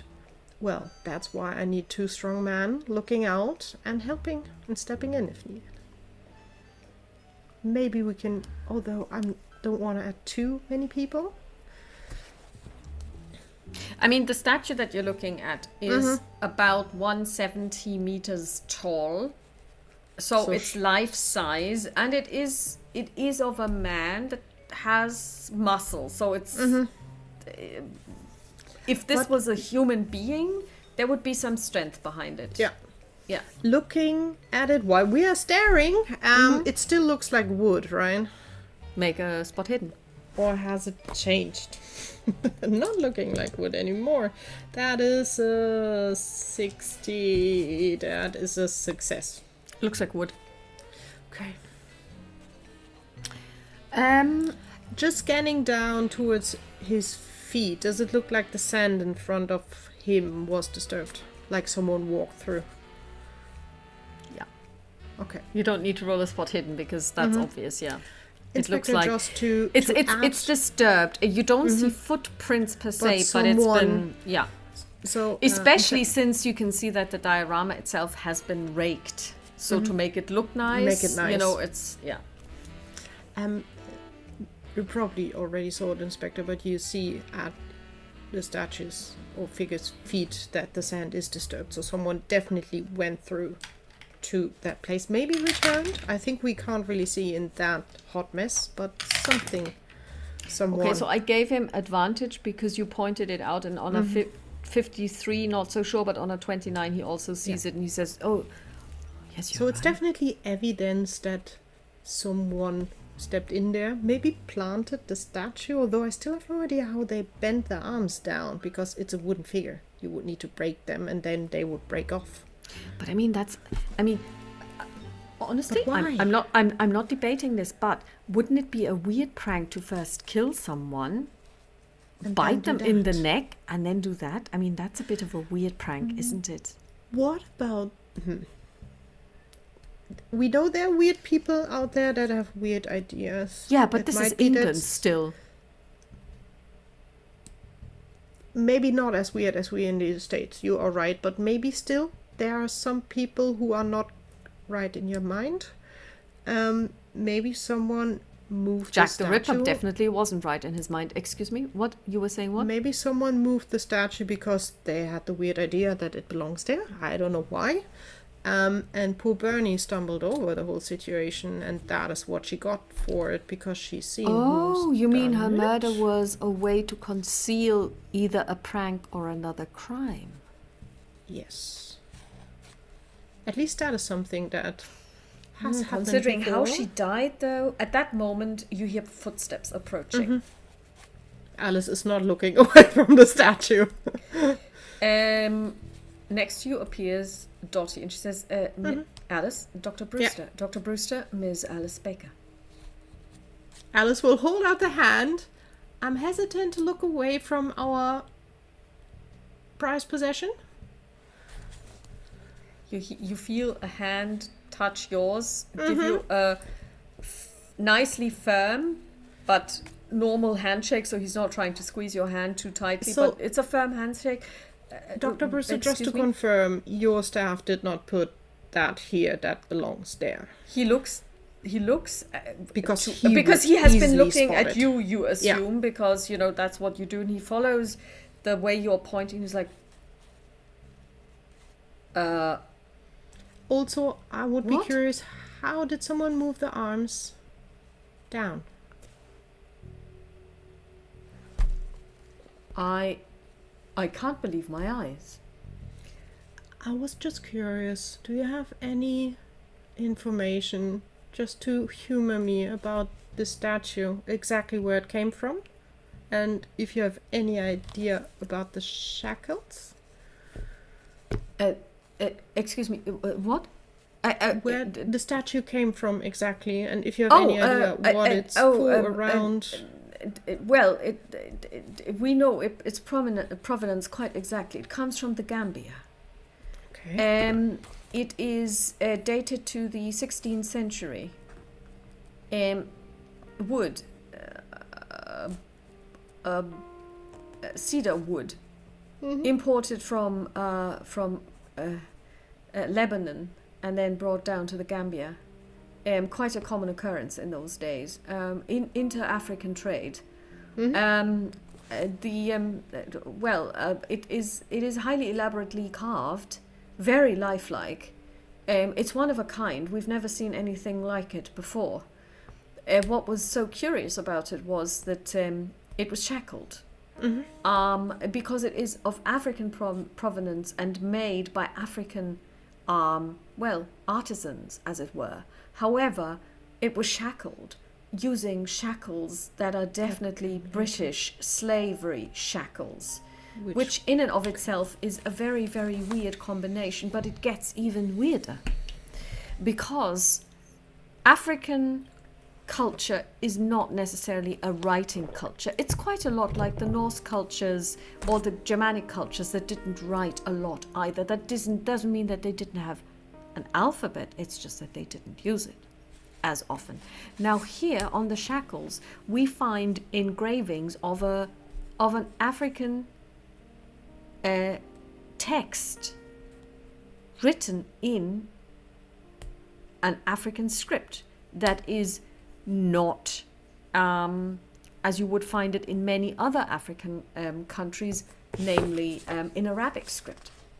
Because wherever you have the influence of Islam, so Northern Africa, but also sometimes Sub-Saharan Africa, depending on where you go, this is an entirely different script, which we can read. It is not that we can't read it, but it is a bit weird. I know your student told it to us, but I can't remember it at the moment by heart. What the shackles said? The shackles are saying they are still there. I bind you, foe of my family. I bind you so that you will never walk again. Very, very weird. We have no idea what it means. It is probably, well, I mean, what we believe this is it's probably from an intertribal war. And this is kind of like an effigy, but instead of burning the effigy of the enemy, they shackled it to basically bind the spirit of the enemy by ritually binding a statue that resembles that enemy. It's a common thing. Like, the idea, you get the idea. You know, get the idea. Did you get any stories about the statue from the local people there? No, we actually didn't get it from the Gambia itself. It was bought by a collector in the Gambia, and then we bought it in Tunis. And it arrived here with the shackles. Yes, it was. I've got all the bills of lading. It is supposed to be shackled, but then again, the problem. Well, supposed to be. It is shackled, but we decided to take off the shackles so that they could be put on display. Because, to be quite honest, the shackles are probably what is more important to the scientific community. Because while this is a very lifelike statue of a human being, its artistic value isn't that great. Just to be curious, were you there when the shackles was? Oh yes, I was there. Removed? As were my students. Were they locked? Did they just pop open? Oh no, we had to actually get a locksmith. This statue was truly shackled. It would not have been able to, if this was a human being, they would not have been able to free themselves. You well, are quite an observant man, I'm quite sure, in your line of work. Did anything weird happen when you took the shackles off? Light changing. Light changing. Okay. Yeah. Well, like flickering lights, temperature drop. 17. He's got a very good idea roll.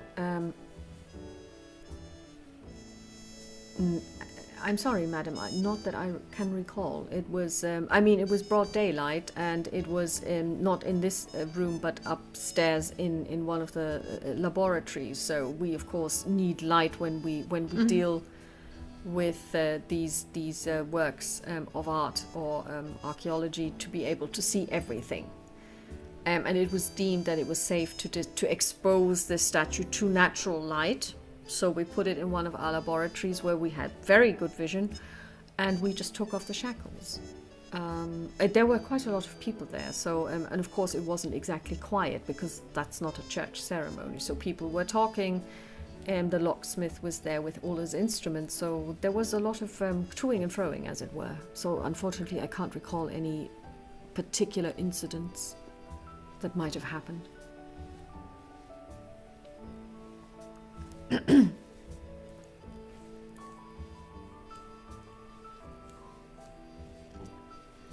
Alice would like to strangle, no, but she, at least inside, she would like to strangle the stupidity of man. Just ignoring instructions that are on the shackles. Rightful so.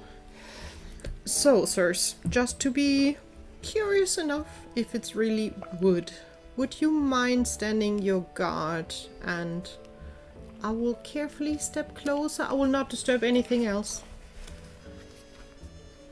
And Alice will just step over and or walk around, depending on how high the separation is. And she would like to step closer to, I will call it that thing, because Alice is quite sure it's aware of its surroundings. And it's quite, it's happy and probably completely disoriented on what on earth, where is it, why is it here, what happened. But she would step closer, at least. Yeah. And you're doing what exactly? I think standing really close and just inspect, not touching, just trying to inspect it a little bit more, especially looking at the face. Like a spot. If it looks like, I don't know, eyes open, eyes closed, mouth open, mouth closed. Details you never looked at the statue before, but at least you want to see now. Because now you're standing very close to it, right? How close? I think arm length. Okay. So that she can still poke it. Okay, yeah. And she would just try to get it's barely, I just made it. So I rolled a 71, which is the eyes just are one closed. behind. Okay. The mouth? Because we still have a body without blood. And bite marks? You do see, because the wood is dark, it's almost black, possibly also with age. But you do see a little bit of a darker spot still in one of the corners of the mouth, like it's a little bit smudged, as if something that was kind of wet or moist had trickled down there or something, or maybe had been put there. Maybe blood. Who knows? I think Alice very carefully, with the tip of her walking cane, would just carefully just touch it probably on the shoulder, because if it was a wooden figure, there should be nothing holding this. This is like, because it should have been broken. But she would very carefully touch it and just try to be on the guard to jump left or right. She would Make have a looked first dexterity which way check to for go. me, please. Roll dex. And then let's see, dex. So, her dex is... Yeah. Oh, 27, at least a success. Okay. A quite good success. So you... Is the cane, basically, is it the blade that you're using, or is it the cane? No, the cane tip. I don't want to... Okay. If it's just a very valuable figure, I don't want to destroy it. Okay, so that's it's more fine. like just giving it some kind of touch, and I don't want to use my fingers, because I don't want to be that close. You touch the statue with Yeah. your cane. The statue, its arm comes up and tries to catch the cane. However, I'm quicker. you're quicker. Because I was It is waiting still for it to move. Moving a little bit more wooden than you, or woodenly, I should say, and the eyes open. And you see two white pupils. Sorry, not white pupils. You see white eyes with red irises and black pupils looking at you. Not lit up, but basically red. Yeah. Like blood. Alice would make one Make step a sanity backwards. check, please. Oh god. That's totally fine. It's not a Wendigo. It's all good. Oh, that's an 18. I am fine. I've seen worse things. Okay. Professor, do you by any chance know any African language? If he's still able to talk, is the question. Okay. Well, I'm not sure if they saw it. They were looking 54 4. They're probably following you with your eyes, and they would have seen that the statue moved. So honestly, I think the professor would have a heart attack that I dare to touch his. 84. He has completely failed his sanity roll. He is not happy. No, I need someone who he can takes speak 5 points. some African language and can tell him we are friends, not foes, and not food. Bruce, he starts speaking in a language that you don't know, but let's just say he speaks Zulu, which is one of the more prominent African languages that is also... Just to see if that thing understands it, because I have no idea what was spoken in that time of age when he was alive. On a 19... It's kind of reacting. But more like, you don't know if it's reacting to something he's saying or if it's just reacting to the fact that you're standing there and people are talking. And it steps forward towards you. Can I please step back? Please do. And I will have my cane out now with the pokey end open. Please. Okay, then it's time for initiative. When was the... Well, last time we did that, I died. Probably. No, we had initiative with the Wendigo as well. And how does initiative work again? I have no idea. We do not fight in this game. No, we don't. Let's just roll a d100. Is it just dex? Maybe. So your dex is 65. I'm not sure if it's like no. that. Let's just roll a 100. Okay, then let's do a 100. Okay. A 17. Okay, so you have a 17, it has a 28. Let's see where Dottie comes down, because Dottie's of course now taking the initiative on a 0-3. Well, obviously she's worried for Alice, yeah, so her mother instinct is like, no, Alice. no. Let's see where the inspector falls down. 31, so he follows the thing. Okay, so he's got a baton. Dottie has unarmed combat, but she has learned her lesson. Remember the last time you gave her something to whop people with? It was your camera, your standy-uppy camera. So she actually grabs one of those standees that the plaques are mounted on. And she swings. On a 15! She hits! Whoa, way to go, Dottie. And we're gonna give her a 1d3 plus 1 because that thing is heavy. So we're gonna halve. Oh, it's a natural 6, so it's a 3, it's a 4. She does 4 points of damage. Good. Okay. Also, there are no rules for initiative. Okay. Then we just did it this way. I think it makes sense. It makes sense. So that was Dottie gone. Now it's your turn. I want to poke it in the eyeball because Please that do. always hurts. It doesn't matter who or what you are. That... Do I have a thing for cane dagger? Ooh! That's a success. I rolled a 41 and I have a 43 that I need to hit. So, I hit. So 1d6 damage, which is a 5 of points of damage in Very the good. eye. I know you can't really, but it would be her goal to go up there. So now it is its turn. And it basically lashes out, and now you can see, you get a better look at the hand. And the hand is actually... It's got long claws, and now you recall that in the picture it was pictured like this with the fists clenched. So you couldn't see them. You couldn't see the claws because all of the fingers were hidden, the fingertips were hidden. And now it also opens its mouth, and you can see 2 very sharp canine teeth sticking out, a lot longer than they should be. Let's see. On a 0-8. Whoopsie, that's a hit. There's no way to dodge.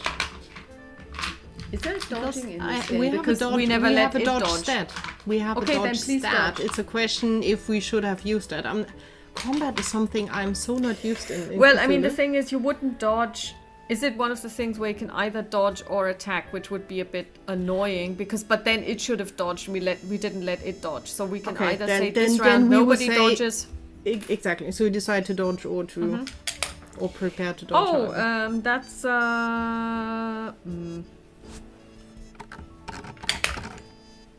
that's 6 points of damage for you. That is a lot, but I'm still standing. I just halved my hit points. One blow. So- Yay. The inspector now takes out his. Oh, and we also have the Sergeant Jones. Sergeant is there as well, right? Yeah, so he will come. He will go last because we're Okay. so basically then. Okay, so now it's the inspector.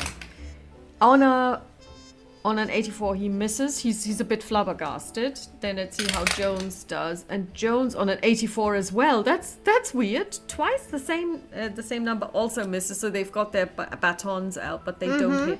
So now it's Dottie again, who swings. 37. That's a miss. It's your turn. Again, at least definitely for the. Can I cut off a claw? Well, Alice is just I will say, quickly actually, pondering. It really depends on what you have. If this is really like a saber, because you are still dealing. I mean, if it's wood, then a saber or even a sword will find it a bit difficult. To get Yeah, through. that's exactly it. So face it is. Yeah. That's Yeah. somewhere there. It will hurt. Yeah. A 100.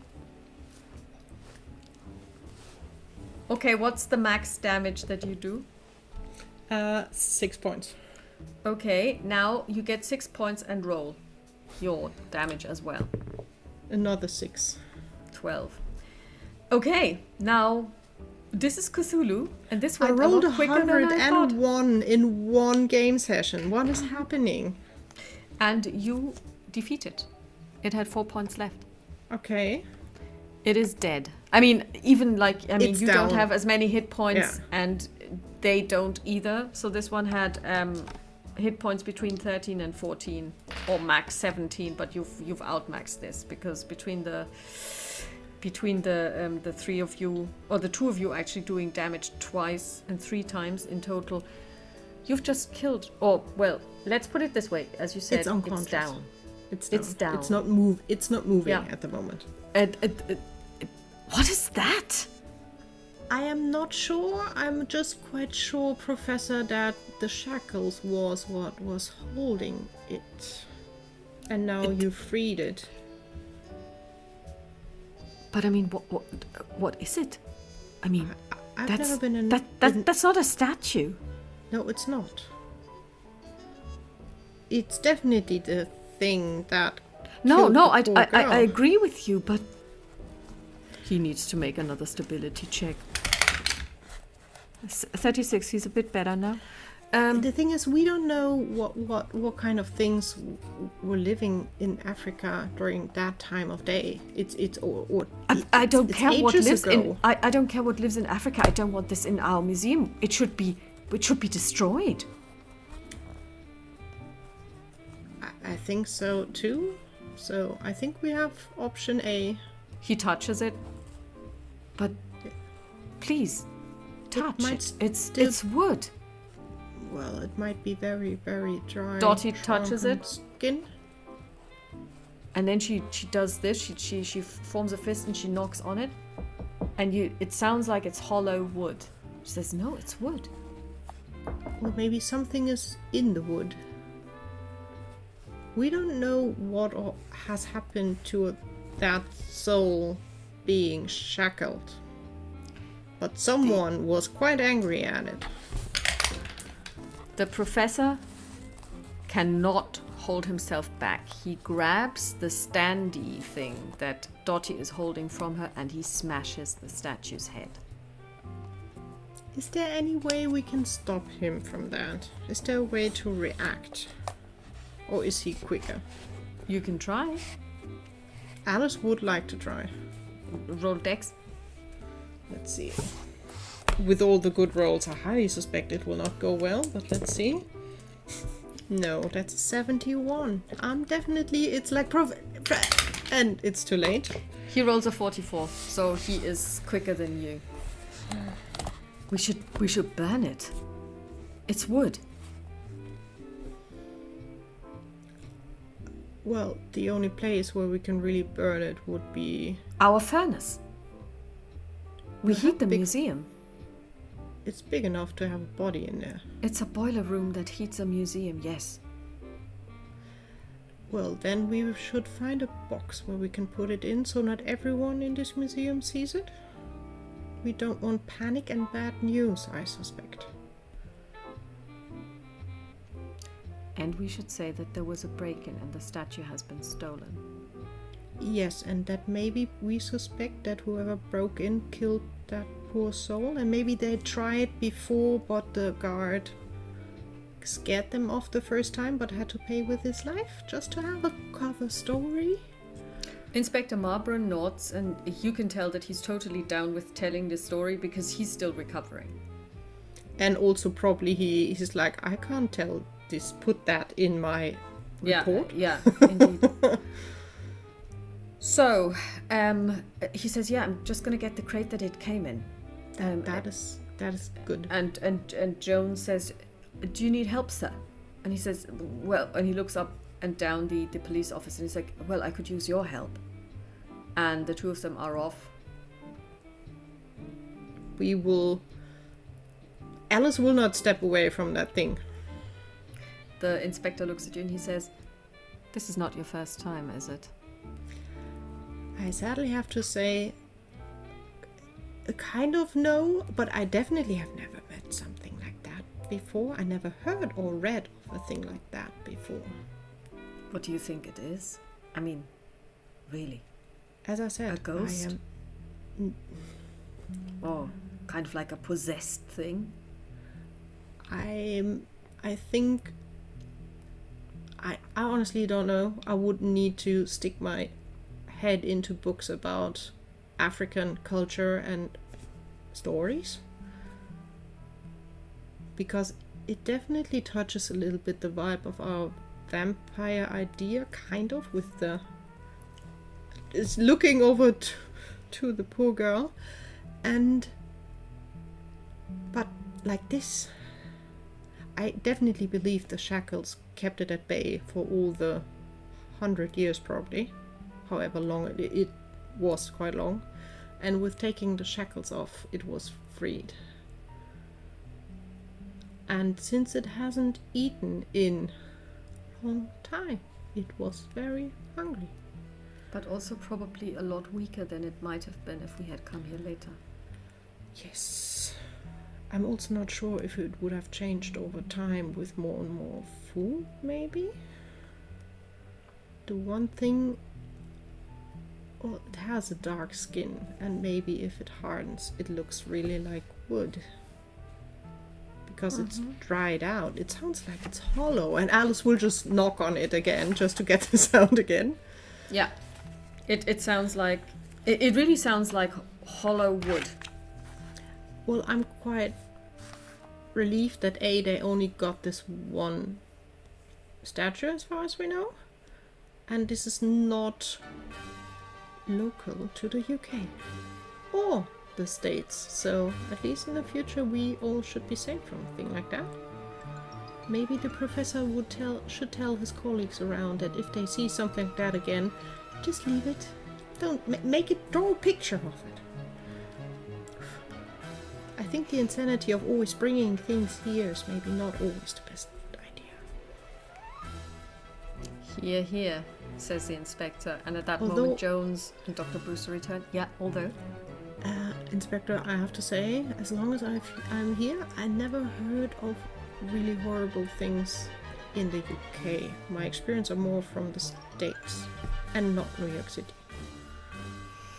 Well, then there's hope for us yet. And at that moment, the two men come in. They open the crate. They put in the statue thing, whatever it is. And Brewster brought a hammer and nails. They nail it shut. They take it away. Do you want to go with them? Yes. Alice will not leave this in peace and quiet before she sees it burn and sees what happens when it burns, because she is not sure if it ends or if it goes on now, because now it's free from a body. They take it downstairs with you. And there's a huge boiler room. You know, you have really big furnaces because they need to heat a lot of water to get the pipes going, to get the building heated up. And they open one of them because it's winter. They are burning, they're on. And they put in the crate, which is more like a crematorium now at this stage, a crematorium coffin. Close the furnace and you wait. Because burning this will take a while, and then you suddenly hear a scream like you've never heard before. It's heart-rending. It's a scream that embodies pain, but also infinite anger. Like, you think that if somebody were to open the gates to hell, this is what you would hear. Alice is bracing herself and waiting that basically the shut lid starts to move because someone is trying to get out. On a 0-8, Dottie is fine. Please make a sanity check. I'm not fine. I rolled an 82. Okay. You take 1d4. Do you have a d4 or do you want me to roll? No, well, you roll, please, but I would have a d4, but... 2. You lose 2 sanity. That's at least. And you just wait. Hours pass, and then at some point, Brewster opens and peeks in. Well, basically, it's got a window, and you can see that it's burned to a cinder. So whatever was in there. And the sound also went Yeah, down. yeah. That sound only lasted for about maybe 10 seconds. Well, not even. Like maybe a second, maybe 2 seconds. But it was like the scream of screams. Like you've never heard anything like this before. Well, someone was burned alive, so yeah. And they were angry. I honestly say, maybe I have no idea what he did, but that is quite a punishment. It is. And you have a lot of years of anger to build up and build up. And this concludes the story of Deepest, Darkest Africa. So you still have a couple of days in London. You have one place still to go to, namely The Importance of Being Earnest on your last evening. Yeah, we would do 1 or 2 things of shopping, maybe a nice scarf for my mother. I think and Alice you wanted a hat, didn't you? Yeah, a hat. We ordered them. They yes, should you be ordered delivered. them. Yes, yeah, they will be delivered over the next couple of days. I think Alice would talk to Dottie about that we should get something nice for Maeve. And yes. The cat, you mean? Our cat. Yeah, okay. And something nice for our maid. That name. Teresa. I was with Catherine. I was like, no, it's not a Catherine. Teresa. For Teresa, something. And there I would count on Dottie knowing that we find something that Teresa actually would like and would not be... She doesn't need a big fancy silk scarf because no, she would never touch that. Yeah. It would live in a box. Yeah, it would never be touched again. Just opened, look at, and closed again properly. Probably, yes.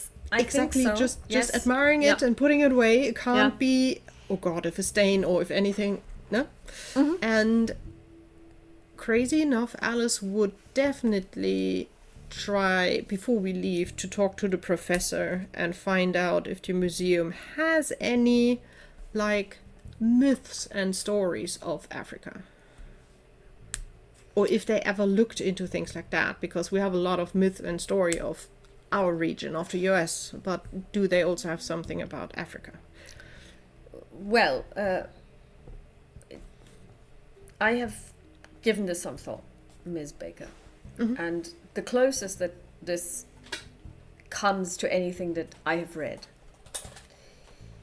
there is such a thing as a wooden vampire. Now, I'm afraid that this is maybe exactly what we encountered here, although it's, like I said, a story.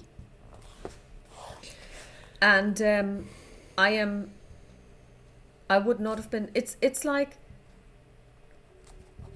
the story of a werewolf, that you get told as a child, or that you read about in the Penny Dreadfuls. Nobody would actually believe that they are true. Well, wooden vampires are creatures whose help you can enlist to fight for you.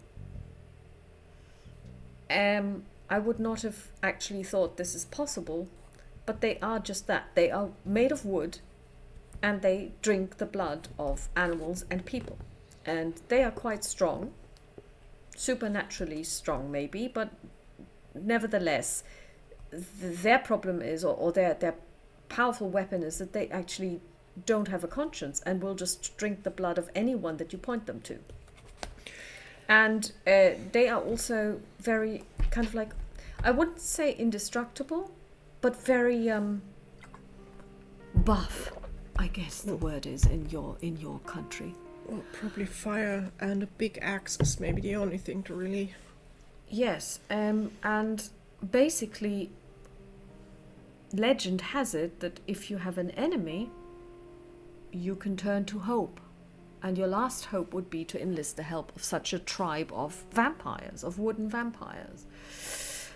I'm inclined to not believe legends, although I always think that there is some kind of kernel of truth in them.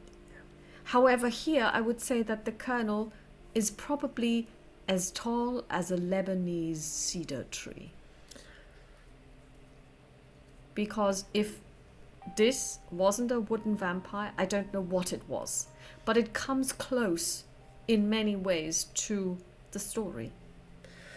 It does indeed, after what you describe. And, well, stories are never 100% on point, but I'm with you that, well, it's kind of a warning, but at the same time, a story to tell about what is out there and look out for in good or bad ways, depending on if you really want to go there. Mm-hmm. I am glad we could stop it before more people had to die, and especially before it might have left the museum and ran through the city. Yes. Because the stories continue. The more blood they drink, the more Stronger resilient and stronger they become. And they can live essentially forever.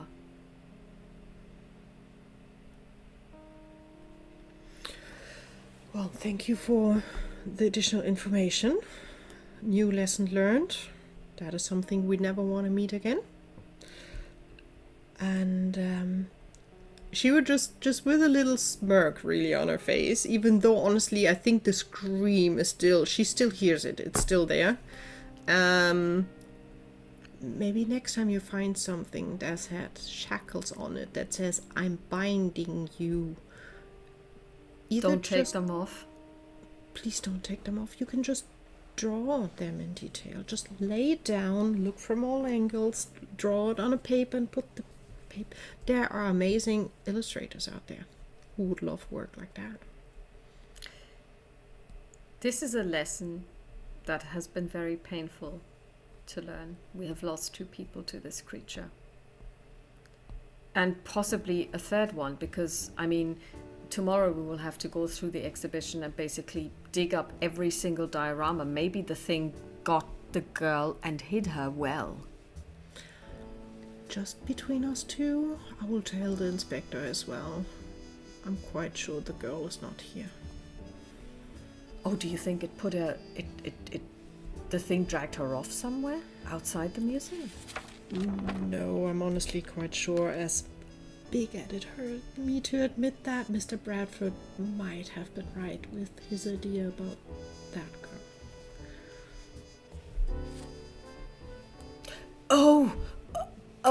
Oh, you mean she's changed jobs? Yes. I was actually here to give her resignation. to him that she will not come back. Oh. But that girl Oh! made such the dead girl made such a sweet impression that I just had curiously to step in, and honestly I'm torn between I'm glad I'd stepped in and I maybe shouldn't be that curious. One thing more, and Alice yes. would write, would they have checks like something like that? They would. She would write a check as donation.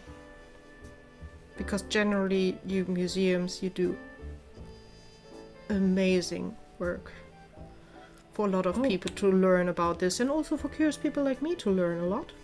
Thank you very much. That is very generous of you. The only thing maybe I would like you to do, at least a little bit from that money, make sure that the 2 poor souls that died here have a proper funeral, and maybe that the families get a little bit as of course sorry that they had an accident here, because I'm sure Mr. Bradford would rather eat the money than give the money to them. You make a much more decent... I would rather say good impression. Thank you so much. It was an honor meeting you. And he kisses your hand. Oh, I would just nod, not really bow, but nod, and wish him a very good day and days ahead. And then we would step out, and then we would do shopping and what we already talked about. And then you take a train to Southampton and you get on a ship that takes you to New York in 7 days. White Star Line. Let's hope that there are no icebergs. No, it's way too early in the year. And you arrive 7 days later in New York City. We can tell you this much. It's a pleasant journey. Nothing happens. You arrive. There are a couple of things that you have in store. Obviously, we will talk about it next week, but, you know, meeting family, meeting friends, getting back home, meeting Maeve. But also, Dottie wants to go to the University of New York to study. Yes. This is something that we will take up next week. And then we will basically, or next time I should say, we will step into the next adventure. And today's adventure was actually based on The Exhibit by Michael C. Labossière, 1997. And it is a Cthulhu Modern adventure, which I've put back in time. And you can get these for free on the internet. You just have to Google. There are amazing things out there. There are really amazing things out there. And it's such a cool idea. A wooden vampire. It's really, really cool. Yeah. And I thought it was a really nice one, which would fit nicely with the idea of going to a museum, because it is set in a museum only in the United States. It's perfect. But, yeah. And we would like to thank all of you for watching and listening, and we're wishing you a pleasant rest of the day, evening, night, whenever you are consuming this piece of art. Talk to you soon. Bye. See you soon, guys. Bye.